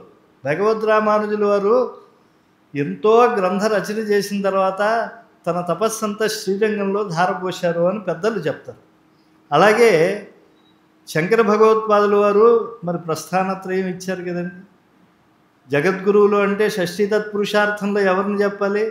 కృష్ణం వందే జగద్గురుం, తర్వాత వ్యాసోచ్ఛిష్టం జగద్గురుం శంకర భగవత్పాదుల వారు. వారు లేకపోతే శ్రీరామనవమి లేదు, సంధ్యావందనాలు లేవు. మరి ఎన్నో స్తోత్రాలు చేశారు, భజ గోవిందం ఇత్యాదులన్నీ కూడా. మరి సౌందర్యలహరి, శివానందలహరి, కనకధారాస్తవం, ఇలా ఇన్ని పుణ్యగుణములతో ఉండేటువంటి పరమాత్మని ఇన్ని అక్షరములతో స్తోత్రం చేసినటువంటి ఆ మహనీయుడు ఆర్జించినటువంటి పుణ్యాన్నంతా కూడా ధారపోయాలి కదా. అందుకని ఆయన వెంకటాచల మహాత్మ్యంలో భవిష్యోత్తర పురాణంలో ఆయన దాన్ని ధారపోశారు అని చెప్పి చెప్తారు. ఆ భవిష్యోత్తర పురాణంలో ఉండే అంశాలే మీకు ప్రధానంగా చెప్తూ ఉన్నా. ఎందుకంటే వెంకటేశ్వర మహాత్మ్యం అక్కడుంది ఇక్కడుంది అని కాదు, అనేక చోట్ల ఉందండి. వేదేషు చ పురాణేషు వెంకటేశ కథామృతం వర్ణితంచ ఇతిహాసేషు భారతాది ఆగమేషు చ. వేదవాంగ్మయం నుంచి వివాద వాంగ్మయం వరకు అంతా వెంకటేశ్వర స్వామి మహత్యమే. కానీ భవిష్యోత్తర పురాణంలో మన వ్యాస భగవానుల వారు తపస్సుతో అది మరింతగా దీప్తివంతం అవుతుంది కనుక అందులో ఉండే శ్లోకాలే నేను అక్కడక్కడ ఉదహరిస్తూ ఉన్నా. కనుక ఆ క్షేత్రంలో స్వామి ఎంత అనంతమైనటువంటి మహాత్ముల యొక్క తపస్సును నింపేశాడో. అందుకే ఆ కొండకి ఎన్నో నామాలు వచ్చాయి. ఏదో 7 కొండలు అనేటువంటి దానికి ఆధారంగా ఒక భూమిక ఉన్నది. సప్త కులపర్వతములు చెప్తున్నట్టుగా అంటే ఆ కులపర్వతములన్నీ మనం ప్రదక్షిణం చేస్తే ఎంత పుణ్యం వస్తుందో వెంకటాచల యాత్ర చేస్తే అంత పుణ్యం వస్తుంది. కనుక ఆ 7 కొండల స్మరణ మనం చేస్తున్నాం. ఈ 7 కొండలు అనటానికి కూడా కృష్ణ యజుర్వేదంలో ఒక సుదీర్ఘమైనటువంటి అంశం ఉంది. యజ్ఞో దేవేభ్యో నిలాయత అనేటువంటి మంత్రంలో. కాకపోతే దాన్ని చెబితే చాలా విస్తారమైనటువంటి అంశం కనుక అల్పశ్చ కాల బహవశ్చ, మనకి ఉండేటువంటి అల్పమైన కాలంలో ఎన్నో విషయాలు చెప్పుకోవాలి కనుక యత్ సారభూతం తదుపాసితవ్యం, సారభూతమైనటువంటి కొన్నింటినే మనం చెప్పుకున్నాం. కాబట్టి ఆ 7 కొండలని రావటానికి కారణం 7 కొండల వాడానే అంటారు. కొండకి వెళ్ళేటువంటి వాళ్ళకి నిగమ నిగమాంత వర్ణిత మనోహర రూపానో అఖిలాండ కోటి బ్రహ్మాండ నాయక ఆది మధ్యాంతరహిత కలియుగ ప్రత్యక్ష దైవమా, ఇలాంటి పదాలన్నీ మేము వాడుతూ ఉంటాం. తిరుమల ఘంటం ఎన్నిసార్లు మోగుతూ ఉంటుందో ఆ తిరుమలలో నా కంఠం కూడా అన్నిసార్లు మోగింది. కాబట్టి అలా చెప్తూ ఉంటా. చెప్పినప్పుడల్లా ఓ విశేషణం ఏదో ఒకటి వేస్తూ ఉంటా. అభేద్య విక్రమ, అసాధ్య సాధ్య, ఇలాంటివి ఏవో అంటూ ఉంటాం. ఏదో కవిత్వం ఉంది కాబట్టి. కానీ ఆయన సంతోషించేది ఏమిటి అని అంటే ప్రతి సామాన్యుడు పలికేటువంటి 7 కొండలవాడ అనేటువంటి నామమే. ఒకసారి అందామండి. 7 కొండలవాడ వెంకటరమణ, ఆపద ముక్కులవాడ వెంకటరమణ గోవింద, అనాథ రక్షక వెంకటరమణ గోవింద. ఆ కొండలండి నిజంగా ముక్తిధామాలుగా భావించినటువంటి వాళ్ళే వాగ్గేయకారులు. సరిగా పదమని చెప్పేటువంటి సరిగమ పదనిసలను నమ్ముకున్నటువంటి మహనీయులే వాగ్గేయకారులు. ద్వైతము, అద్వైతము, విశిష్టాద్వైతం అనేటువంటి భేదములు పాటించకుండా ఆ కొండని ఎన్నో కీర్తనలతో వాళ్ళు తమ దహరము కరిగేట్లుగా వాళ్ళు ప్రార్థించారు. అన్నమాచార్యులు వారు విశిష్టాద్వైత సంప్రదాయాన్ని పుణికిపుచ్చుకున్నటువంటి వారు. అణువణువున వలెనన్న వాడెపో వైష్ణవుడు, వలపు తేనెపో వైష్ణవము అంటారు. ఎవరు వైష్ణవులు అని అంటే శారీరకంగా ఏదో పూసల దండలు, ఊర్ధ్వపుండ్రాలు పెట్టుకున్నటువంటి వాళ్ళు కాదు నాయన. వలెనన్న వాడెపో, ఎవడు విష్ణువును కావాలంటాడో వాడే వైష్ణవుడు. ఎవడికి విష్ణు కథ వలపు తేనెగా ఉంటుందో వాడే వైష్ణవుడు. అందుకే ఆయన ఏమన్నాడు, ఆది నుండి సంధ్యాది విధులలో వేదంబైనది విష్ణు కథ. కాబట్టి ఆ క్షేత్రము ఆదిశేష స్వరూపంగా భాసిల్లుతూ ఉంటుంది. అలాగే స్వామి స్వరూపంగా భావిస్తూ దాన్ని ఎక్కుతూ ఉంటారు. ఆ ఎక్కేటువంటి వాళ్ళు మరి వాగ్గేయకారులు అందరూ కూడా కీర్తనలు చేశారు. త్యాగరాజస్వామి వారు అక్కడికి వెళ్ళిన తర్వాత, స్వామిని చూసిన తర్వాత ఆయనకి వాక్స్తంభం అయిపోయింది. ఆ రూపాన్ని చూసి ఏం చెప్పగలడు? అతృప్త్యమృత రూపాయ వెంకటేశాయ మంగళం అని చెప్తున్నారు. మరి తృప్తి కలిగించినటువంటి రూపం అయింది. లోకంలో కొన్ని రూపాలను చూడండి, భగవంతుడిని మనం ప్రార్థిస్తాం, స్వామి మళ్ళా వీడు జీవితంలో వీడి మొహం కనపడకపోతే మాకు ఆనందం మిగులుతుంది అంటాం. కొంతమందిని చూస్తే అయ్యో మళ్ళా ఎప్పుడు వీడిని చూస్తామో అనేటువంటి కాస్త ఆరాధనాభావం కలుగుతుంది. కానీ వెంకటేశ్వర స్వామి వారిని చూసేట, ఆ కృష్ణ శబ్దవాచ్యుడు ఆ నల్లని వాడిని చూసేట చూసినా ఆనందం కలగట, చూడకపోయినా ఆనందం కలగట. అదేమిటండి, లోకంలో ఇలాంటి వస్తువు ఎక్కడన్నా ఉంటుందా? కొన్నింటిని చూస్తే ఆనందం కలగాలి, కొన్నింటిని చూడకపోతే ఆనందం కలగాలి. చూసినా చూడకపోయినా ఆనందం కలగదుట. ఇదేమిటండి అంటే అదృష్టే దర్శనోత్కంఠ, దృష్టే విచ్ఛేద భీరుత, నా దృష్టేపి నదృష్టేపి భవతా లభ్యతే సుఖం. చూస్తున్నంతసేపు కూడా స్వామి మళ్ళా ఎప్పుడు చూస్తామో అనేటువంటి బెంగ, చూడనప్పుడు మళ్ళా ఎప్పుడు చూస్తామో వెంకటరమణ స్వామి గోవిందా గోవిందా అని చెప్పి ఆవేదన. అంటే ఆయన చూసినా తృప్తి కలగట్లేదు, చూడకపోయినా తృప్తి కలగట్లేదు. అంటే ఏమిటి దాంట్లో? నా దృష్టేపి నదృష్టేపి భవతా లభ్యతే సుఖం. అంటే స్వామి మా కంటి పాపవయ్యా, ఎంతసేపు చూసినా మాకు ఆనందం కలగట్లేదు, ఎంత నీ గాథలు విన్నా మాకు ఆనందం కలగట్లేదు, ఎంత నీ తిరుప్రసాదాలను స్వీకరించినా మా నాలుగుకి తృప్తి కలగట్లేదు, ఎంతసేపు నీ దేవళంలో ఆ పవిత్రమైనటువంటి ఆ దివ్యమైనటువంటి గాలులు, వెంకటాచలంలో గాలులు ఎలా ఉంటాయో మీరు సుప్రభాతంలో పఠిస్తూ ఉంటారు కదా, అవి వైకుంఠంలో కూడా ఉన్నాయో లేవో అన్నారు ఆనంద స్వామి వారు. చల్లగా ఉంటాయట, మెల్లగా ఉంటాయట, హాయిగా ఉంటాయట. తెమ్మెరలు అంటారు. తెన్ అంటే దక్షిణం, దక్షిణం నుంచి వచ్చేటువంటి గాలులన్నీ హాయిగా ఉంటాయి. అందుకే టెన్ కాయ అంటారు కొబ్బరికాయని. అంటే అది దక్షిణాదిలో ఎక్కువగా కాస్తుంది, గోదావరి జిల్లాలో. కాబట్టి ఆ తెమ్మరలకు ఉండేటువంటి సౌందర్యం అంతా ఎక్కడుందంటే వెంకటాచలంలో ఉంది. అంటే పూగద్రుమాది సుమనోహర పాలికానాం అన్నారు. ఆవాతిమంద వనిల సహదివ్య గంధై.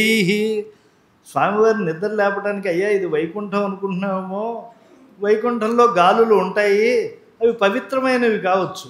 ఇక్కడ వెంకటాచలంలో కూడా గాలులు పవిత్రమైనటువంటివే. కానీ ఈ కొబ్బరి, పోక ఇలాంటివన్నీ కూడా ఎక్కడ బాగా నీళ్లు ఉంటాయో అక్కడ బాగా అవన్నీ కూడా వృద్ధి చెందుతాయి. వాటి మించి వస్తున్నాయ్యా ఈ గాలులు. కాబట్టి వీటిల్లో చల్లదనం ఉంది, కమ్మదనం ఉంది. మరి పోక అవన్నీ కలిసే కదా, కమ్మదనం ఉంది, మెల్లదనం ఉంది. ఈ గాలులు అయిపోతాయి వెంటనే లే. ఆయన భ్రాంతి కల్పించాలి కదా వెంకటేశ్వర స్వామి వారికి.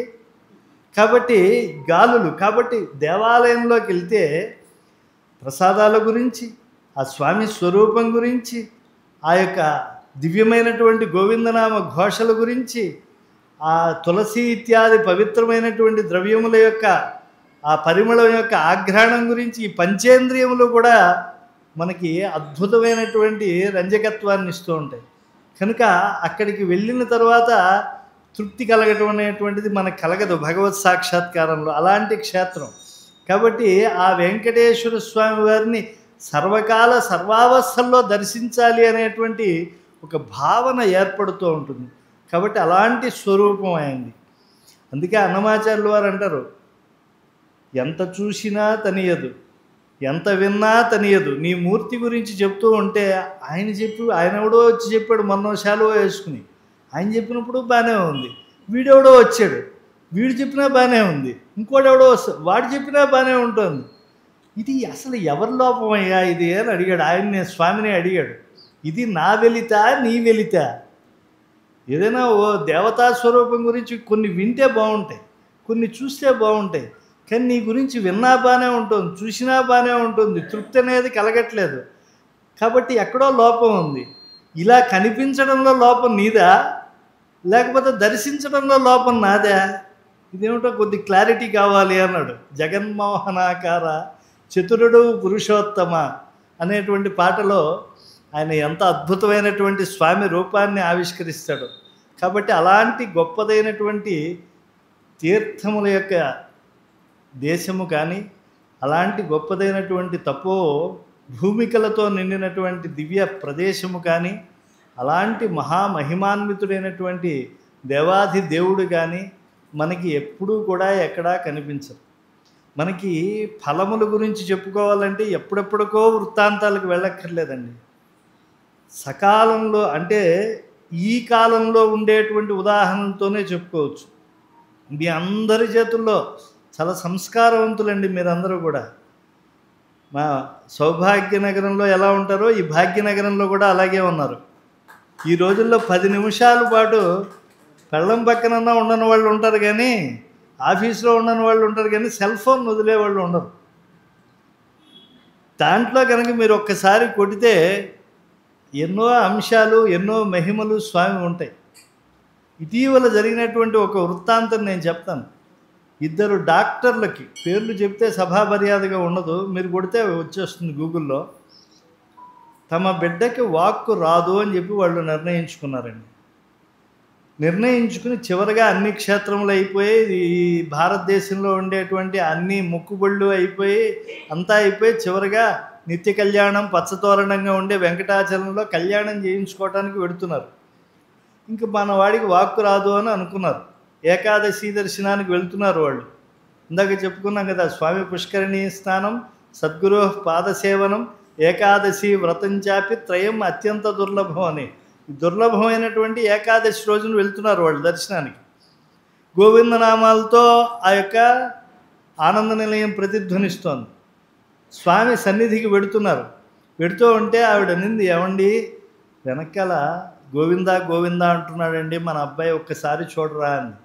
పిచ్చిదానా, నిన్నటి నుంచి ఉపవాసం ఉన్నాం కదే, అందువల్ల కాస్త కళ్ళు తిరిగి ఉంటాయి, ఏదో పట్టించుకోవద్దు, లోపలికి వెళ్ళాక స్వామివారి తీర్థం తాగుతాంగా, అప్పుడు కాస్త శాంతి ఇస్తుందిలే అని. ఆ పైత్యం ఏదో పైత్యం కాదండి, సత్యం. ఒక్కసారి చూడండి గోవిందా అంటున్నాడు. ఊరుకోవే, నువ్వు డాక్టరు నేను డాక్టరు, వాడికి మాట రాదు, చూడండి ఒక్క మాట సార్, నా మాట వినండి అని చెప్పేప్పటికి వెనక్కి చూస్తే ఆయనకు మూర్చొచ్చినంత పని అయింది. మూకం కరోతి వాచాలం పంగుం లంఘయతే గిరిం యత్కృపా తమహం వందే పరమానంద మాధవం. మీకు ఇంకో మహాద్భుతమైనటువంటి సత్యం చెప్తానండి. ఎక్కడన్నా చెప్పానేమో తెలియదు మిత్రుల సన్నిధిలో, కానీ ఎక్కడ బహిరంగంగా చెప్పలేదు. ఈ మధ్య నేను సిన్సినాటికి వెళ్ళినప్పుడు ఓ పెద్ద ఆవిడ అడిగితే ఆవిడకి సమాధానం చెప్పకుండా నవ్వు వచ్చేసాను. ఏమండి, మామూలు విషయాలు హడావిడిగా చెప్పేయచ్చు, ధార్మిక విషయాలే, లౌకిక విషయాలు లేకుండా మీరు 2 గంటల సేపు మమ్మల్ని కట్టి పడేస్తున్నారు. మీరు చెప్పే దాంట్లో మాకేం లౌకికమైనటువంటి విషయాలే ఉండట్లేదు, అంతలా చెప్తున్నారు మీరు, ఇలా మాట్లాడటం మీకు ఎలా వచ్చింది అని అన్నారు. అంటే చిన్నప్పటి నుంచి వచ్చేసిందా, మీ అమ్మ వసపోసిందా, ఇలాంటివి ఏవో ప్రశ్నలు ఉన్నాయి ఆ పెద్దావిడ మనసులో. నిజానికి మా ఇంట్లో అందరూ వేద పండితులే. మా తమ్ముడు సూర్యనారాయణ ఘనాపాటి గారు, ఆయన వేద పండితుడే. కానీ నాకు కొంత మా తండ్రి గారు సంకల్పించారు, వేదాధ్యయనం చేయిద్దాం, వేద పండితుల వంశంలో వాడు కదా అని. కానీ చిన్నప్పుడు క్షయ వచ్చి నాకు మాట సరిగ్గా రాలేదు, చాలా కాలం పాటు మాట రాలేదు. కాస్త సభాముఖంగా చెప్తే బాగుండదేమో, మా బాబాయ్ గారు అబ్బాయిలు వాళ్ళంతా కూడా నన్ను కాస్త నంగిరాడని, తక్కువ మాట్లాడతాడని, ఇలాంటి మాటలు అనేవాడు. మరి ఈరోజు ఆ మాట మీరు నమ్మేట్టుగా ఉందా? మాట్లాడగలుగుతున్నాం కదా, లేకపోతే ఇంతసేపు ఎలా కూర్చుంటారు మీరంతా? మా అమ్మ నాకు మరీ చిన్న వయసులో కాదు కానివ్వండి, కాస్త ఊహ లోక ప్రపంచ జ్ఞానం కలుగుతూ ఉండేటువంటి సమయంలో తండ్రి గారు వెళ్ళిపోయారు. నాకు మంచి మాట రావాలని నా తల్లి ఎన్నోసార్లు ధ్రువస్థుతిలో ఉండేటువంటి యోంతః ప్రవిశ్య మమ వాచమిమాం ప్రసుప్తాం సంజీవయత్యఖిల శక్తిధరస్వధామ్న అన్యాంశ్చ హస్తచరణ శ్రవణత్వగాదీన్ ప్రాణాన్నమో భగవతే పురుషాయ తుభ్యం. ఇలాగా భగవంతుడు ప్రత్యక్షమైనప్పుడు ధ్రువుడు మరి ఏదో కోరుకోవాలి, ఆయన నుంచి ఏదో ప్రార్థన రావాలి, లేకపోతే పరమాత్మ ఇవ్వడు. స్తవ్య ఆయన స్తవప్రియ, మాట రావడం లేదు ధ్రువుడికి. 5 ఏళ్లవాడు ఏం పలుకుతాడు పరమాత్మలా ప్రత్యక్షమైతే? అప్పుడు ఆయన పాంచజన్యం అనేటువంటి ఆయన ఎడమ చేతిలో ఉండేటువంటి ఆ శంఖాన్ని ఆ ధ్రువుడి యొక్క కుడి దవడకి ఆనించాడు. చిన్న పిల్లవాడు కదా, కంఠం వరకు వచ్చేసి. అప్పుడు చెప్పినటువంటి శ్లోకం అనమాట ధ్రువస్థుతిలో. ఇది ఎన్నోసార్లు మా అమ్మ చెప్పిన తర్వాత, వెంకటాచలంలో నేను ఎన్నోసార్లు స్వామి వైభవాన్ని చెప్పిన తర్వాత నాకు అలా 4 మాటలు మాట్లాడేటువంటి భాగ్యం వచ్చింది. ఇది నేను నిజంగా స్వామి వల్ల కటాక్షింపబడినటువంటి గాత్రంగా దీన్ని నేను భావిస్తున్నాను. వెంకటేశ్వర స్వామి గురించే నేను గంటల కొద్దీ చెప్పాను. బహుశా అన్నమాచార్యులు వారు సంచార కవి, ఆయన ఎన్నో క్షేత్రములు దర్శించి మహానుభావుడు. అక్కడ ఉండేటువంటి దేవతలకి వెంకటేశ్వర స్వామికి అభేదాన్ని దర్శించినటువంటి వాడు. అసలు ఈ కళ్యాణోత్సవాలు అనేటువంటి వాటికి ప్రచుర ప్రచారం కల్పించినటువంటి వాడు తాళ్లపాక అన్నమాచార్యులు వారు. అన్నమాచార్యులు వారు ఎన్ని చెప్పారో తెలియదు కానివ్వండి, ఎన్నోసార్లు ఆ తిరుమల దేవళంలో నేను కూర్చుని సుప్రభాతం అయిపోయిన తర్వాత తోమాల సేవ వరకు, తోమాల అయిపోయిన తర్వాత కొలువు వరకు, కొలువు అయిన తర్వాత ఆ యొక్క మొన్న కరోనా వచ్చే వరకు కూడా నేను దశాబ్దాల పాటు ఆ దేవళంలో కూర్చుని నేను వ్యాఖ్యానాలు చెప్పాను. బాగానే ఉందయ్యా, మీకు చిలిపి కోరిక రావచ్చు, అంత తెలివైన వాళ్ళు కదా, హైదరాబాద్ వాళ్ళు కదా. అక్కడికి వచ్చేటువంటి భక్తులంతా ఎందుకు వస్తూ ఉంటారు? స్వామి దర్శనం కోసం వస్తూ ఉంటారు. అంతేగాని విభీషణ శర్మ ఉపన్యాసం కోసం వస్తారు వీళ్ళంతా, స్వామి దర్శనం కోసం వస్తూ ఉంటారు. స్వామి ఎవరి కోసం ఎదురు చూస్తూ ఉంటాడు? 7 కొండలు గోవిందా గోవిందా అని మెట్టు మెట్టుకు కూడా వాళ్ళు బొట్టు పెట్టుకుంటూ వచ్చారే నా భక్తులు, వాడు అటు నుంచి వచ్చాడు, వీడు ఇటు నుంచి వచ్చాడు అని చెప్పి ఆ భక్తుల కోసం పాపం ఆయన కరుణాకలితమైనటువంటి దృక్కులతో చూస్తూ ఉంటాడు. ఆయన కొండగా ఎందుకు మారిపోయారో వేదాంతేశకులు చెప్పారు తెలుసా అండి? తన కొండకు భక్తులు వస్తూ ఉంటే ఆయన కరుణా స్వరూపం అయిపోయాడు. ఊరికే అవలట్ట ఆయన కొండ స్వరూపం. మామూలుగా చెరుకు రసం ఉంటుందా లోకంలో? అది గడ్డకడితే ఏమవుతుంది? కలకండగా మారిపోతుంది, చక్కెరగా మారిపోతుంది. లోకంలో చూస్తున్నాం కదా, చెరుకు రసం ప్రవహించి ఓ చోట గడ్డకడితే ఎలా అయితే చక్కెరగా మారిపోతుందో, స్వామివారి దయ ప్రవహించి ఒక చోట గడ్డగట్టింది, అదే వెంకటాచలం అన్నారు. ప్రపద్యేతం గిరిం ప్రాయ శ్రీనివాస అనుకంపయ ఇక్షుసార స్రవంత్యేవ యన్మూర్త్యా శర్కరాయితం. అందుకే మీరు ఏ సమయంలో ఎటువంటి ఆపదలో ఉన్నా సరే, ఆపద ముక్కులు వాడా అని చెప్పి బహుశా కొండ ఈ దిక్కులో ఉంటుంది అనుకుని మీరు నమస్కారం పెడితే ఆ స్వామిని సేవించినటువంటి ఫలితం మీకు వచ్చేస్తుంది అన్నారు. కొంచెం ఆలస్యంగా మొదలుపెట్టినా కూడా అండి, నాకు జీవితంలో కానీ వేదికలపైన కానీ అధిక ప్రసంగం చేసే అలవాట్లేదు. వారు నిర్దేశించినట్టుగా 8 గంటలకు ఆపేస్తా. కాకపోతే ఇంకా ఉండేటువంటి 30 నిమిషాల్లో కొన్ని మంచి విషయాలు చెప్తాను. స్వామి సుప్రభాతంలో ఒక చిన్న మాట ఉంటుందండి. సకృత్ సేవయా నిత్య సేవాఫలంత్వం ప్రయచ్ఛ ప్రయచ్ఛ ప్రభో వెంకటేశ అని చెప్పి. ఎక్కడన్నా అసలు ఎవరినైనా మనం ఇలా అడగచ్చా? లౌకికంగా కానీ దేవుణ్ణి కానీ మనం అడగాల్సిన మాటేనా అండి ఇది? ఏమన్నా సభ్యత ఉండే మాటేనా ఇది? పొద్దున్నే నిద్ర లేచి స్వామి దగ్గరికి వెళ్ళిపోయేసి ఓ పట్టుబంచి కట్టేసుకుని ఏదో సంప్రదాయానుసారం బొట్లు పెట్టేసుకుని తవళాలు గట్రా వేసేసుకుని ఏమంటున్నాం? సకృత్ సేవయా. అందుకే అన్నాడు అన్నమాచార్యులు వారు, నీకంటే కడు నేర్పరులు నీ దాసులే స్వామి. ఏదో విష్ణుమాయ విష్ణుమాయ అంటూ ఉంటారు, నీ భక్తులు ఉన్నారే స్వామి, వీళ్ళు మోస్ట్ డేంజర్ నీకన్నా కడు నేర్పరులు నీ దాసులే స్వామి అన్నాడు. కలియుగంలో ఆయన రక్షిస్తాడనేటువంటి వ్యవహారం తెలుసుకుని వీళ్ళు ఏం చేస్తున్నారంటే ఎలా పడితే అలా స్తోత్రం చేస్తున్నారు. సకృత్ సేవ చేస్తటోడు నిత్యము సేవ. అంటే గుళ్ళోకి వెళ్ళి కులశేఖరపడి దాటి వెళ్ళేటువంటి అర్హత వైఖానసులకి మాత్రమే ఉంది. వాళ్ళు సుప్రభాతం నుంచి ఏకాంత సేవ వరకు నడువు విరిగిపోయేట్లుగా, ఇప్పుడంటే ఏసీలు గట్రా పెట్టారు, అప్పట్లో చెమటోడుతూ ఉంటే ఆ హారతి ఇస్తూ ఉంటే ఆ యొక్క కర్పూర హారతంతా లోపలికి వెళ్ళిపోయి ఊపిరి కూడా ఆడనటువంటి దుఃఖంలో వాళ్ళు ఉంటే ఏ వేళకి తిన్నారు? ఎప్పుడు వాళ్ళు అటు ఇటు వెళ్ళాలో, కాస్త కాళ్ళు ఎప్పుడు కడుక్కోవాలో తెలియనటువంటి కష్టాల్లో ఉండేవాళ్ళు అలా నిలబడి ఉండే దేవుడి పక్కన అలా నిలబడి సేవలు చేస్తూ ఉంటారే వాళ్ళు. మరి ఆ వైఖానసులకి ఎంత పుణ్యం వస్తుందో అంత పుణ్యం వీడికి వచ్చేసేయాలి. ఏమండి, లోకంలో ఎవరైనా ఓ యజమాని ఉన్నారు, వారి దగ్గరికి వెళ్తాం మనం, ఏమండి 30 రోజుల పాటు సేవ చేస్తే మీరు ఇంత అని చెప్పి ప్రకటన చేశారు, నేను 30 రోజులు పనిచేయను, 3 రోజుల పాటు, అది ఒక్కో రోజు 3 గంటల పాటు, అప్పుడు కూడా నాకు కాస్త బాగున్నప్పుడు కాసేపు పేపర్ మీద రాస్తా, లేకపోతే వీపు గోడకేసి రాస్తా, అలా నేను వచ్చి ఆఫీస్లో కూర్చున్నందుకు నాకు 30 రోజుల జీతం ఇచ్చేయండి అంటే ఏమంటారు? అయ్యా ఈ ఊరికి తూర్పు పట్టు అంటారు. అంటే ఆ పక్క నమస్కారం పెట్టుకుని బయలుదేరాలి ఆయన అని. ఎవడైనా 30 రోజుల జీతాన్ని 3 రోజుల్లో 3 నిమిషాల్లో చేస్తే ఇస్తాడా? మరి మనం అడగచ్చా అండి? సకృత్ సేవయా నిత్య సేవా ఫలంతం ప్రయచ్ఛ ప్రయచ్ఛ ప్రభో వెంకటేశ. అలా అడిగితే ఆయన ఇస్తాడా? ఇస్తాడు అని నేను అన్నాను అనుకోండి. ఏమండి, మీరు టీటీడీ నుంచి వచ్చారు, వెంకటేశ్వర స్వామి కొలువులో ఉన్నారు, మీరు ఆయన అన్నం తింటున్నారు, మాకు కాస్త రీజన్స్ చెప్పండి. ఏదన్నా ఉంటే కానీ మేము చాలా తెలివైన వాళ్ళం మేము, కాబట్టి మాకు ఏదో ఆధారాలు చూపించకపోతే మేము నమ్మం. సరే, నమ్మద్దు.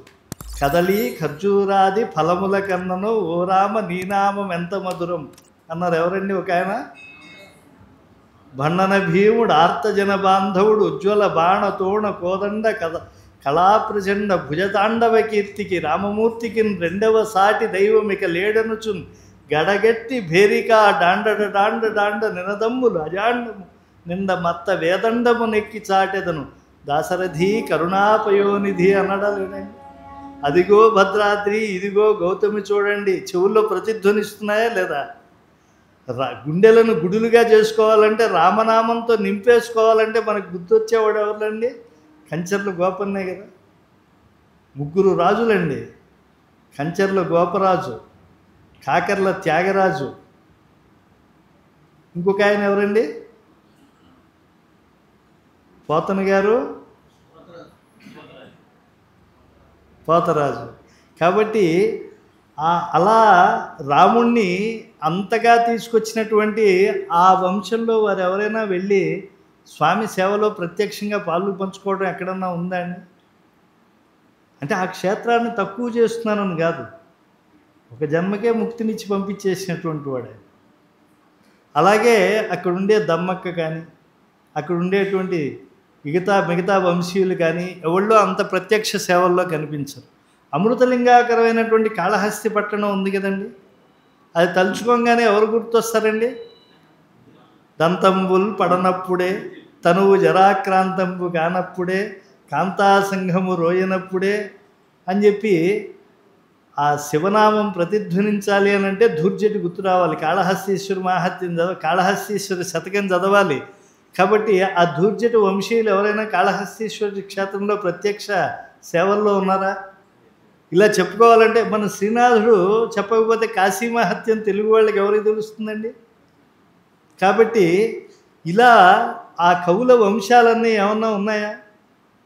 మీరు తిరుమలకి వెళ్ళండి, 11 నెలల పాటు, అంటే 12వ నెలలో ధనుర్మాసం వచ్చింది అని అంటే తిరుప్పావై చదువుతారు. అది వచ్చి గోదాదేవి సాయించింది, రోజుకొక పాసురం తప్పుతున్న.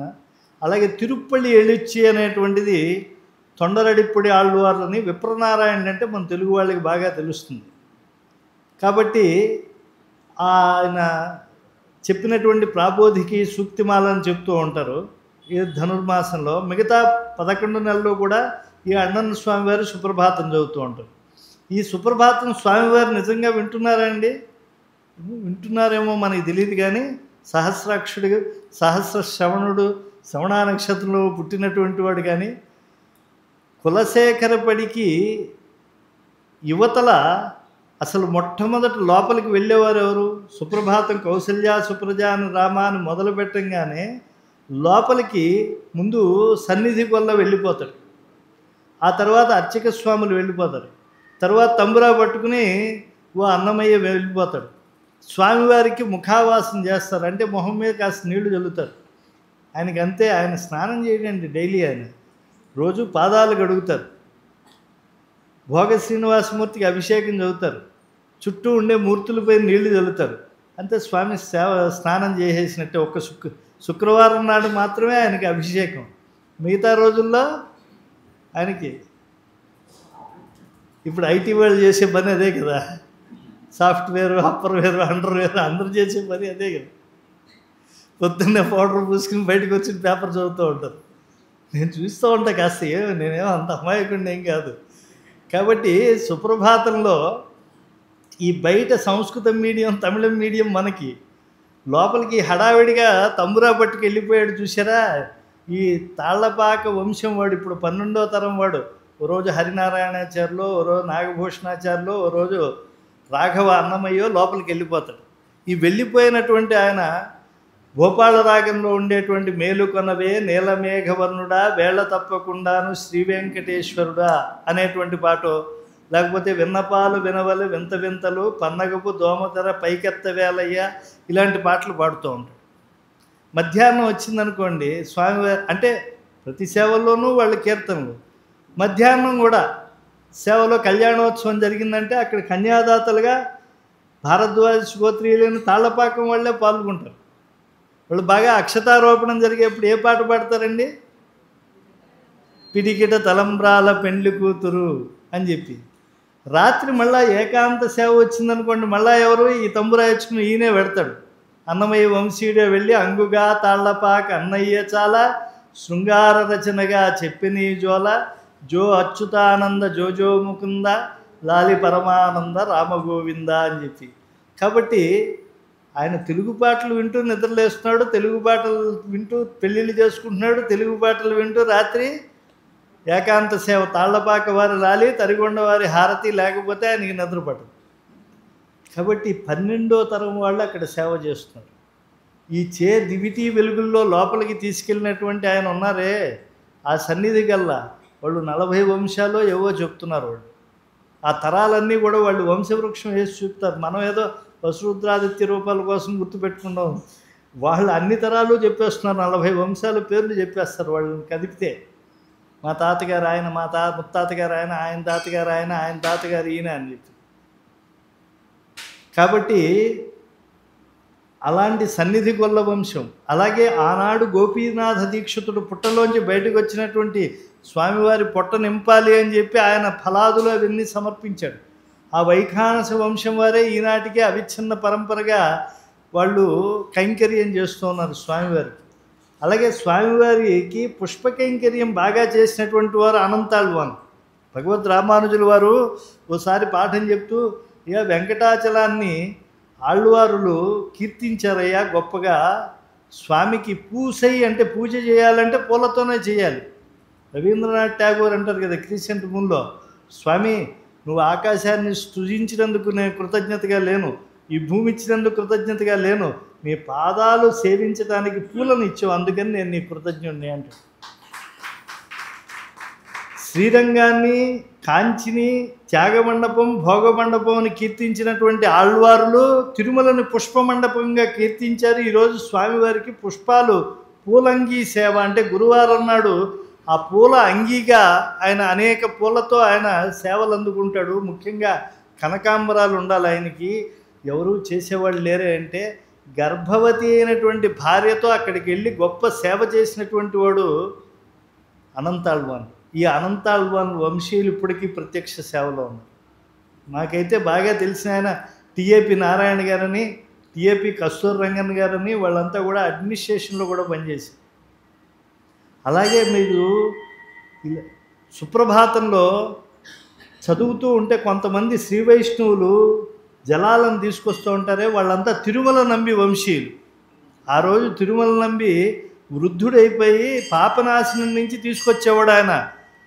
ఆయన వృద్ధుడైపోయాడని స్వామివారే కిరాత రూపంలోకి వచ్చి ఆయన కుండని మట్టి చేసి ఆ జలాల్ని తిరువారాధన సమయంలో ఆయన స్వీకరించి మళ్ళా రోజు అంత దూరం ఈ వృద్ధుడు వెళ్ళలేడని జాలిగుండెల వాడైన ఏడుకొండల స్వామి అక్కడ కొండని భేదించి అక్కడి నుంచి తీసుకొచ్చాడు. అది ఆకాశగంగ.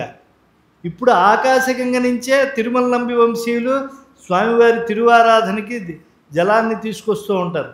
దివ్యం వియత్సరతి హేమ ఘటేషు పూర్ణం ధృత్వాద్య వైదిక శిఖామణయ ప్రహృష్టా తిష్టంతి వెంకటపతే తవ సుప్రభాతం అని మీరు చెప్తున్నారే, ఆ తిరుమల నంబి వంశీయులు అలా ఉన్నారా లేదా? ఇలా చెప్పుకుంటూ వెడుతూ ఉంటే తోరణాలు కట్టేటువంటి కైకల్ రెడ్డి వంశీయులు, ఇలాగా ఎంతోమంది వంశీయులండి. సన్నిధి గొల్ల, అలాగే అర్చక స్వాములు, ఈ వాగ్గేయకారుల కుటుంబం, అసలు అన్నమాచార్యుల వారి కుటుంబం, ఇలా ఎన్ని వంశాలు ఇలా స్వామివారు. అందుకే చూడండి, నిత్య కళ్యాణ చక్రవర్తి సంకల్పంలో మనం చెప్పుకుంటున్నాం కదా, దశ పూర్వేషాం దశాపరేషాం మధ్వంశానాం అని చెప్పి 21 తరాల పాటు తరింపజేస్తాడండి. నేను అనుభవపూర్వకంగా చెప్తున్నాను. ఎంతోమంది తిరుమల తిరుపతి దేవస్థానం ఉద్యోగులు మీరు కలిపితే, మా ముత్తాత గారు ఇక్కడ పనిచేశారు, మా తాతగారు ఇక్కడ పనిచేశారు, మా నాన్నగారు ఇక్కడ పనిచేశారు. నాకు కూడా పైతృకమైనటువంటి ధనమే తిరుమల తిరుపతి దేవస్థానంలో ఉద్యోగం. కాబట్టి అలా స్వామిని నమ్ముకున్నటువంటి వాళ్ళు వంశం ఎక్కడా కూడా నిర్వంశం అయిపోయినటువంటి లేదు. వాళ్ళ వంశం వాళ్ళకి ఎక్కడా కూడా అన్నోదకాలకి లోటు లేదండి. ఎక్కడికి వెళ్ళినా సరే, ఏ దేశానికి వెళ్ళినా సరే, ఊషర క్షేత్రానికి వెళ్ళినా సరే, వాడి నాలిక తడి ఆరదు, అక్కడికి నీళ్ళు వచ్చేస్తాయి వాడు కోరుకుంటే. అలాంటి మహిమాన్వితమైనటువంటి దైవం కాబట్టే వెంకటేశ సమోదేవో నభూతో నభవిష్యత్. వంశోద్ధారకుడు వెంకటేశ్వర స్వామి. ఒక్క అన్నమయ్య కీర్తించాడని ఆయనకి ఎంత తృప్తి అండి. ఒక్క సంకీర్తన చాలు ఒద్దికై నన్ను రక్షించక, తక్కినవి నీ భాండారాన దాచి ఉండని అన్నాడు. కూరువెచ్చని పాలు గోపాల సేవించు, నవనీత హారతిని కరుణతో అందుకో, గరిమల బ్రహ్మతీర్థమే మాకు మందు, శ్రీ వెంకటేశ్వర విశ్వరూపము చూపించు, వనజాసన వినుత వనమాలి మేలుకో, యోగ నిద్రాలోల జగదీశ మేలుకో, పూర్వ బ్రాహ్మీవేళ నవమన్మధాకార కిసలయాధర దేవ కరుణతో మేలుకో. అంటే బ్రహ్మతీర్థాన్ని ఎందుకు అంత పవిత్రంగా మనం పొద్దున్నే అందుకుంటామంటే, ఈ ఆకాశగంగ నుంచి తిరువారాధనకి ఈ తిరుమల నంబి వంశీయులు తీసుకొస్తున్నారు చూసారా, ఈ తీర్థాన్ని గుళ్ళో రాత్రి ఉంచేస్తారు. మన కాలం వేరు, దేవతల కాలమానం వేరు కనుక వాళ్ళు ముందుగా వచ్చి బ్రహ్మగారు ఉపచారాలు సమర్పించేస్తారు. ఆ బ్రహ్మతీర్థాన్నే మనకిస్తారు. ఆ తీర్థం తీసుకునే ముందుగా మనం చూస్తాం చూసారా, స్వామి సేవను, సుప్రభాత సేవని సంప్రదాయజ్ఞులు విశ్వరూప సందర్శన సేవ అంటారు. ఎందుకంటే పాదాల నుంచి శిరసాదిగా మనం ఆ బంగారు పాదాల నుంచి బంగారు కిరీటం వరకు స్వామిని మనం అన్ని రోజుల్లో చూడొచ్చు. అంటే నిజాభరణ సౌందర్యం రోజు చూడవచ్చు, నిరాభరణ సౌందర్యం శుక్రవారం నాడు చూస్తాం. ఆ రోజు సొమ్ములన్నీ కడబెట్టి సొంపుగా గోణము కట్టి ఆయన నల్లని తిరుమేనుతో ఆయన భాసిల్లుతో ఉంటే ఆయన యొక్క దివ్యమంగళ సాక్షాత్కారం కలుగుతుంది. కాబట్టి ఆ బ్రహ్మతీర్థము తీసుకున్న తర్వాత ఆ స్వామి యొక్క రూపము మనం విశ్వరూప సందర్శన సేవగా భావించాలి. ఎందుకంటే తర్వాత తోమాల అప్పుడంతా కూడా తోళ్ మాలలు అంటే వేలాడేటట్టుగా మాలలు వచ్చేస్తాయి. కాబట్టి ఆ సేవలన్నింటిలో కూడా స్వామివారు ఒక్కొక్క సేవలో ఒక్కొక్క రూపంగా కనిపించి మనల్ని మైమరిపిస్తూ ఉంటాడు ఆ స్వామివారు. కాబట్టి అందుకే వేనామాల వెన్నుడా వినుతించ ఎంతవాడ కానిమ్మని నాకు ఈ పుణ్యము కట్టితివి వింతే అయ్యా అంటారు అన్నమాచార్యుల వారు. నిజంగా ఆయన్ని కీర్తించాలంటే సరిపోతుందా అండి? కానీ ఆ స్వామి అనుగ్రహించాడు చూడండి. ఎక్కడైనా చూడండి, ఒక కవి పేరు చెప్పండి. ఆ కవి కొడుకు ఎవరు? తెలుగులో పుణ్యపేటి అంటాం పోతన గారు.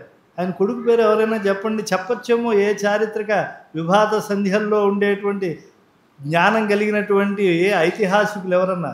కానీ ఆయన రాసిన కావ్యం ఏదో చెప్పండి.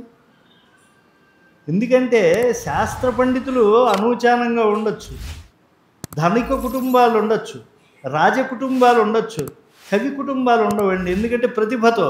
కానీ శ్రీ వెంకటేశ్వరాత్మకమైనటువంటి సారస్వత సమారాధనం 200 సంవత్సరాల పాటు అవిచ్ఛిన్నంగా చేసినటువంటి వంశం వారు తాళ్లపాక వంశం వారు. అసలు తొలి తెలుగు రచయిత్రి ఎవరో తెలుసా అండి? తాళ్లపాక తిమ్మక్క, సుభద్రా పరిణయం ఆమె రాసింది. అలాగే ఆమెకు అన్నమాచార్యుల వరకు పుట్టినటువంటి వాడే రేవణూరి నరసింహాచార్యులు. ఆయన గొప్ప కవిత్వం రాసినటువంటి. ఇలాగా ఎంతోమంది మహాకవులు వచ్చారు. అన్నమాచార్యుల వారు అభివర్ణించినటువంటి ఉత్సవమే లేదు. అలాంటి స్వామిని మనం నిజంగా ఎలా భావించాలి అంటే, ఆ స్వామి యొక్క ప్రతి వైభవాన్ని అక్షరాత్మకంగా తీసుకొచ్చినటువంటి తిరుమల ఆలయ కవిని మనం ఏదో నాకుజోయం జగౌరామం ద్వీపజయోయం యదూద్వహం జగౌ తాళ్లకుటీయస్థం శేషశైల శిఖామణిం. భూదేవికి మరి ఆవిడికి వినపడాలి కదండి. ఎలా వింటుంది అని అంటే, పాము పుట్టలు చెవులు భూదేవికి. ఆ పాము పుట్టలు వచ్చేటువంటి చోట వచ్చినటువంటి వాడెవరు? పుట్టలోంచి పుట్టినటువంటి వాడెవరు? వసుంధరాకర్ణజుడు వాల్మీకి మహర్షి. నాకుజోయం జగౌరామం. నిజంగా రఘుకుల స్వామి యొక్క గొప్పతనం అనేక పురాణాల్లో ఉంది. కానీ ఆ దివ్యమైనటువంటి వేద ప్రాచేత సాదాసి సాక్షాత్ రామాయణాత్మన అన్నట్టుగా ఆ రామచంద్రుడి వైభవాన్నంతా కూడా అక్షరాల్లోకి వాల్మీకి మహర్షి మహాతపస్సంపన్నుడు తీసుకురాకపోతే మనకు రామ గుణానుభవం నిజంగా కలగదండి. ద్వీపజోయం యదూద్వహం. నల్లని కృష్ణద్వీపంలో పుట్టినటువంటి ఆ దేవదేవుడైనటువంటి కృష్ణ పరమాత్మ యొక్క తత్వాన్ని మహత్వాన్ని మనం బాగా గుండెలకు పట్టించుకోవాలి అని అంటే భారతం చదవాలి, అందులో ఉండే భగవద్గీత చదవాలి, లేకపోతే మధురాతి మధురమైనటువంటి భాగవత పురాణం చదవాలి. అందించిన వాడెవడు? వేదవ్యాస మహర్షి. నాకుజోయం జగౌరామం ద్వీపజోయం యదూద్వహం జగౌ తాళ్లకుటీయస్థం శేషశైల శిఖామణిం. నిజంగా స్వామివారి యొక్క ప్రతి ఒక్క ఉత్సవాన్ని కూడా ఇలా వర్ణించచ్చా అన్నట్లుగా ఆశ్చర్యపడేట్లుగా మనకి అక్షర సాక్షాత్కారం చేసినటువంటి వారు. అంటే అక్షరాల గవాక్షంలో చూస్తే ఆ సేవలో ఉండేటువంటిది మనకి తెలుస్తుంది. అందుకే మనకి కొన్ని మధుర పదార్థాల లోకంలో కొంతమందికి ఇష్టంగా ఉంటాయి. ద్రాక్ష రసంబు కన్నా, మధుధారల కన్నా, సుధారసంబుతో అక్షయమైన చంద్రకళ కన్నా, మహామధురమ్ములైన ప్రత్యక్ష రసస్రవంతులకు తావలమైనవి అన్నమయ్య ప్రత్యక్షర భక్తిభావ సమహత్వము, దానికే అంజలించదను. నిజంగా అక్షయమైనటువంటి చంద్రకళ ఉన్నా మిగతా మధురాతి మధుర పదార్థాల కన్నా కూడా స్వామి మధురమైనటువంటి వాడైతే, ఆ మధురమైనటువంటి స్వామి గొప్పతనాన్ని అంతా కూడా చెప్పగలిగినటువంటి సామర్థ్యం కలిగినటువంటి వాడు అన్నమాచార్యులు వారు. పదకవితా పితామహుడు. పదకవితకు ఆద్యుడు, ఆరాధ్యుడు, అనవద్యుడు ఎవరు అనంటే తాళ్లపాక అన్నమాచార్యులు వారే. నిజంగా మీరు చూడండి, శుక్రవారాల పూట అభిషేకం జరుగుతూ ఉంటే స్వామివారికి పునుగు, కస్తూరి, అలాగే ఉద్వర్తనం చేసిన తర్వాత హరిద్రాజలం వేస్తారు. ఆకాశగంగలో జలాన్ని పోస్తూ ఉంటారు. తుమ్మెదామై ఛాయాతోన స్వామి వంపు తీరాడే అని చెప్పి ఆ శుక్రవారపు సొగసుల స్వామిని అభివర్ణిస్తారు అన్నమాచార్యులు వారు. ఆ పాటలు వింటూ ఉంటే ఈ ప్రత్యక్షంగా ఆగమోక్తంగా జరిగేటువంటి శుక్రవారాభిషేకం బాగుంటుందా, అన్నమాచార్యులు వారు చేసినటువంటి సంకీర్తనాభిషేకం బాగుంటుందా అని అంటే రెండూ బాగుంటాయి. కానీ కొంచెం ఆలోచించండి. నహి మలయజ చర్చ నాపి కర్పూర రేణు నచ మృగమదలేపో నైవ కాశ్మీరజశ్రీ మశులయతి యథాతే శ్రీధవ శ్రీమదంగం మశృణిత రసభావై అన్నమోయం యథైవ. అక్కడ బ్రాహ్మీ ముహూర్తంలోనే వెళ్ళాలి, పరిమితమైనటువంటి సమయంలోనే మనం చూడాలి. అప్పుడు శ్రీ సూక్తం, పురుష సూక్తం, నీలా సూక్తం ఇవన్నీ చదువుతూ ఉంటారు. పంచసూక్తాలు ఆ యొక్క మంత్రముల మధ్య ఆ దివ్యమైనటువంటి అభిషేకం ఆగమోక్తంగా జరుగుతూ ఉంటుంది. కన్నులకు పండుగగా ఉంటుంది, నిజమే.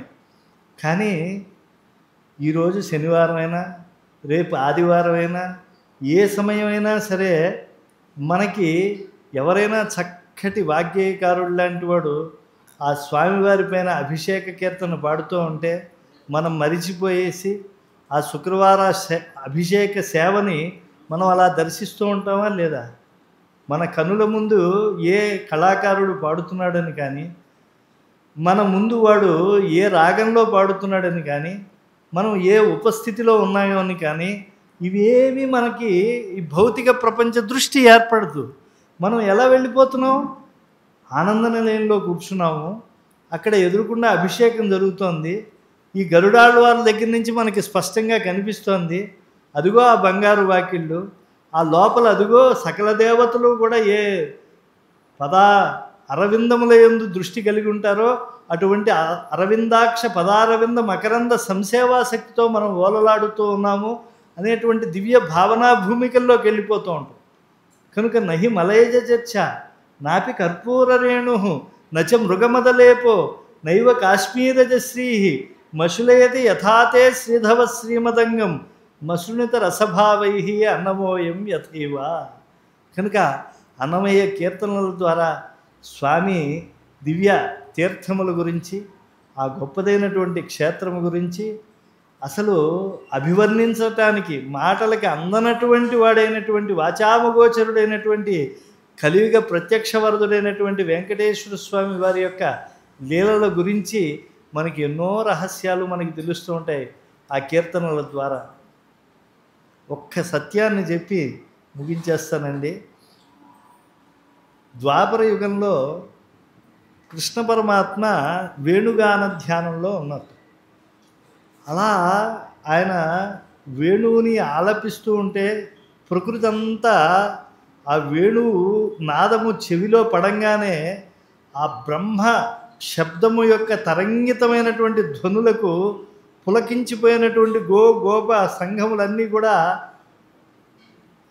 నీళ్లు తాగటం కానీ, పచ్చిపూరి మేయటం కానీ అన్నీ మరిచిపోతూ ఉంటాయి. ఇక గోపాల బాలకులైతే తన్మయులు అయిపోతూ ఉంటారు. అటువంటి సమయంలో దేవతలంతా కూడా పరబ్రహ్మము పరబ్రహ్మము అంటున్నారు. ఒక్కసారి బ్రహ్మగారికి కోపం వచ్చేసింట. వీడు చూస్తే చిన్న పిల్లవాడు ఏదో వేణువు బాగా ఊపుతున్నాడు, నాకు కూడా చెవులకు బాగానే ఉంది, మనకి 4 ఉంటే ఆయనకి 8 చెవులు ఉంటాయి కదా, బాగానే ఉన్నాయి. చక్కగా అమ్మవారు వీణానాదం కూడా చేస్తుంది. ఆ సమయంలో ఆయన వేణుగానానికి అనుగుణంగా వీణ వాయించనే అలమేలు మంగమ్మ వేణుగాన విలోలుడైన వెంకటేశుని వద్దను. ఇప్పుడు కూడా వెంకటేశ్వర స్వామి వారికి వేణుగానం అంటేనే చాలా ఇష్టం. ఆయన వాయించేది అందుకే వంశీ మనోహరుడిగానే బ్రహ్మోత్సవాల్లో ఆయన కనిపిస్తాడు గోత్సలు ఉన్నప్పుడు. కాబట్టి ఆ వేణుగాన ధ్యానంలో ఆయన ఉన్నాడు. ఉంటే ఈ బ్రహ్మగారు ఆదిజుడైన బ్రహ్మ ఉదయంబునకు ఆస్పదమైన వాడు, వేదాది సమస్త వాంగ్మయములందు ప్రశంసితుడైనటువంటి వాడు అని చెప్పి గుర్తించకుండా అప్పుడుండేటువంటి బ్రహ్మగారికి అసూయ కలిగి, ఏమిటండి వీడిని పిల్లవాడిని పట్టుకుని, ఈ యాదవుల అబ్బాయిని పట్టుకుని, చిన్న పిల్లవాడిని పట్టుకుని, ఆ సరస్వతీదేవి కూడా ఏదో ఆవిడ చేతిలో ఉండే వీణ పేరు ఏమిటో తెలుసా అండి? నారదుడి వీణ పేరు మహతి అయితే అమ్మవారి వీణ పేరు ఆడతాబేరు, కచ్చపి. సంస్కృతంలో బాగానే ఉంటుంది ఏదో చెవికి, తెలుగులో ఆడతాబేలు అనమాట. చాలా మందరంగా వాయిస్తూ ఉంటుంది ఆవిడ. కాబట్టి ఆ కచ్చపి వీణాతంత్రుల మధ్య ఈ వేణుగానాన్ని విన్న ఆయనకి ఆనందం కలిగింది, కానీ అసూయ కలిగిందిట. వెంటనే ఏం చేశాడు? పట్టుకెళ్ళి ఈ 32,000 సంఖ్య బాగా గుర్తుపెట్టుకోండి, ఎక్కడో లింక్ చేద్దాం దీన్ని. ఈ 32,000 గోవుల్ని గోవత్సల్ని తీసుకెళ్ళి గోవర్ధనగిరిలో దాచిపెట్టేశాడు. ఇది ఎప్పుడో చిన్నప్పుడు భాగవతంలో మనం వింటూ ఉంటాం. కానీ మరి ఆ గోవర్ధనగిరిలో గోవులు గోవత్సలు ఉన్నాయని చెప్పి ఈ యొక్క ఎవరి మహానుభావుడు ఆదిజుడైన బ్రహ్మగారి ఉదయానికే ఆయన కారణమైనటువంటి వాడు, లక్ష్మీ ముఖరమిత ముఖాబ్జుడు ఆయన. ఆ స్వామి ఏం చేశాడు? చక్కగా అనేకమైనటువంటి గోవులుగా గోవత్సలుగా తానే మారిపోయాడు, గోప కిషోరులుగా కూడా తానే మారిపోయాడు. మరి ఆ గోవర్ధనగిరిలో ఉండేటువంటి గోవత్సల మాట ఏమిటి? అవి అన్నోదకాలు లేకుండా బాధపడుతూ ఉంటాయి కదా, వాటిని బయటికి తీసుకొచ్చేద్దాం. గోవత్స సంఘ పిహితో విధాత్ర గోవర్ధనాద్రే కుహరే పురాయ గోవింద సంకీర్తనకైతవోద్య వినిర్యయౌ అన్నమకంఠగహ్వరాత్. ఆ గోవర్ధనగిరిలో ఆ గోవులు గోవత్సలు కూడా స్వామి యొక్క వేణుగానాన్ని విన్నాయి కనుక, అమృత తుల్యమైనటువంటిది ఆయన వేణుగానం కనుక ఆకలి దప్పులు లేకుండా అవన్నీ అక్కడ ఉండిపోయాయి. కానీ కలియుగంలో అవన్నీ అక్కడ ఉండకుండా స్వామి ఈ భూతలంపైకి వచ్చాట, ఆయన్ని సేవించాలి అని చెప్పి ఆ గోవులు గోవత్సలు అన్నీ కూడా సంకీర్తనలుగా మారిపోయి వినిర్యయో అన్నమ కంఠగహ్వరాత్.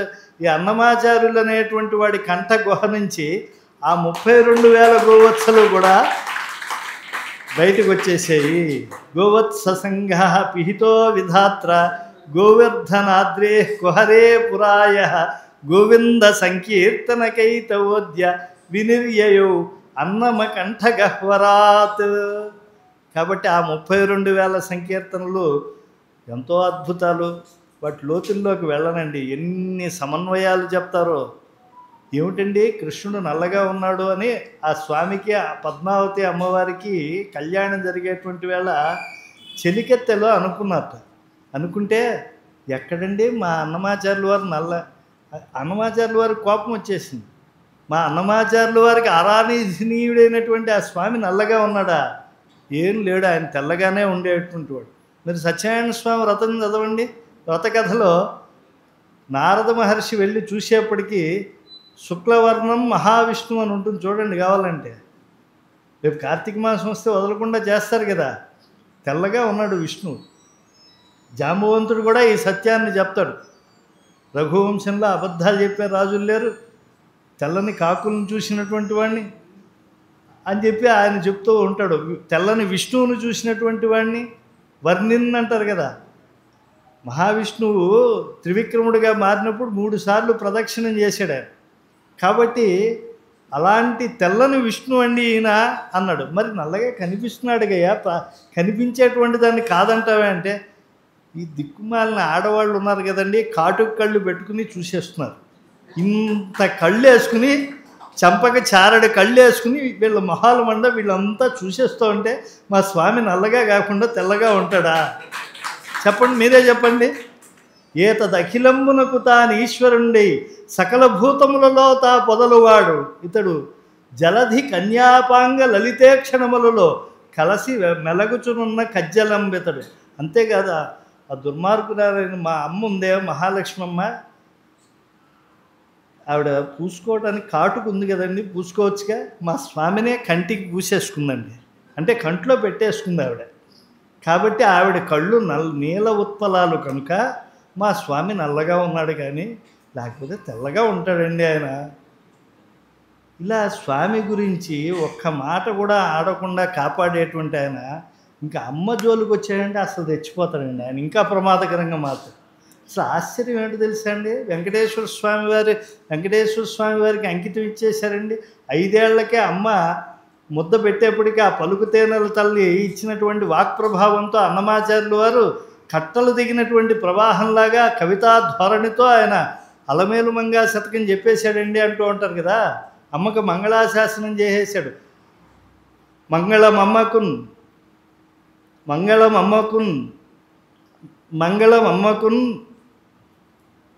మంగళము ఇందిరాసతికి మంగళమీ అలమేలు మంగకున్ మంగళమందునే మరియు మంగళమందును దేవలోక దివ్యాంగనలల్ల నీ సతికి ఆరతులిత్తురు వెంకటేశ్వర.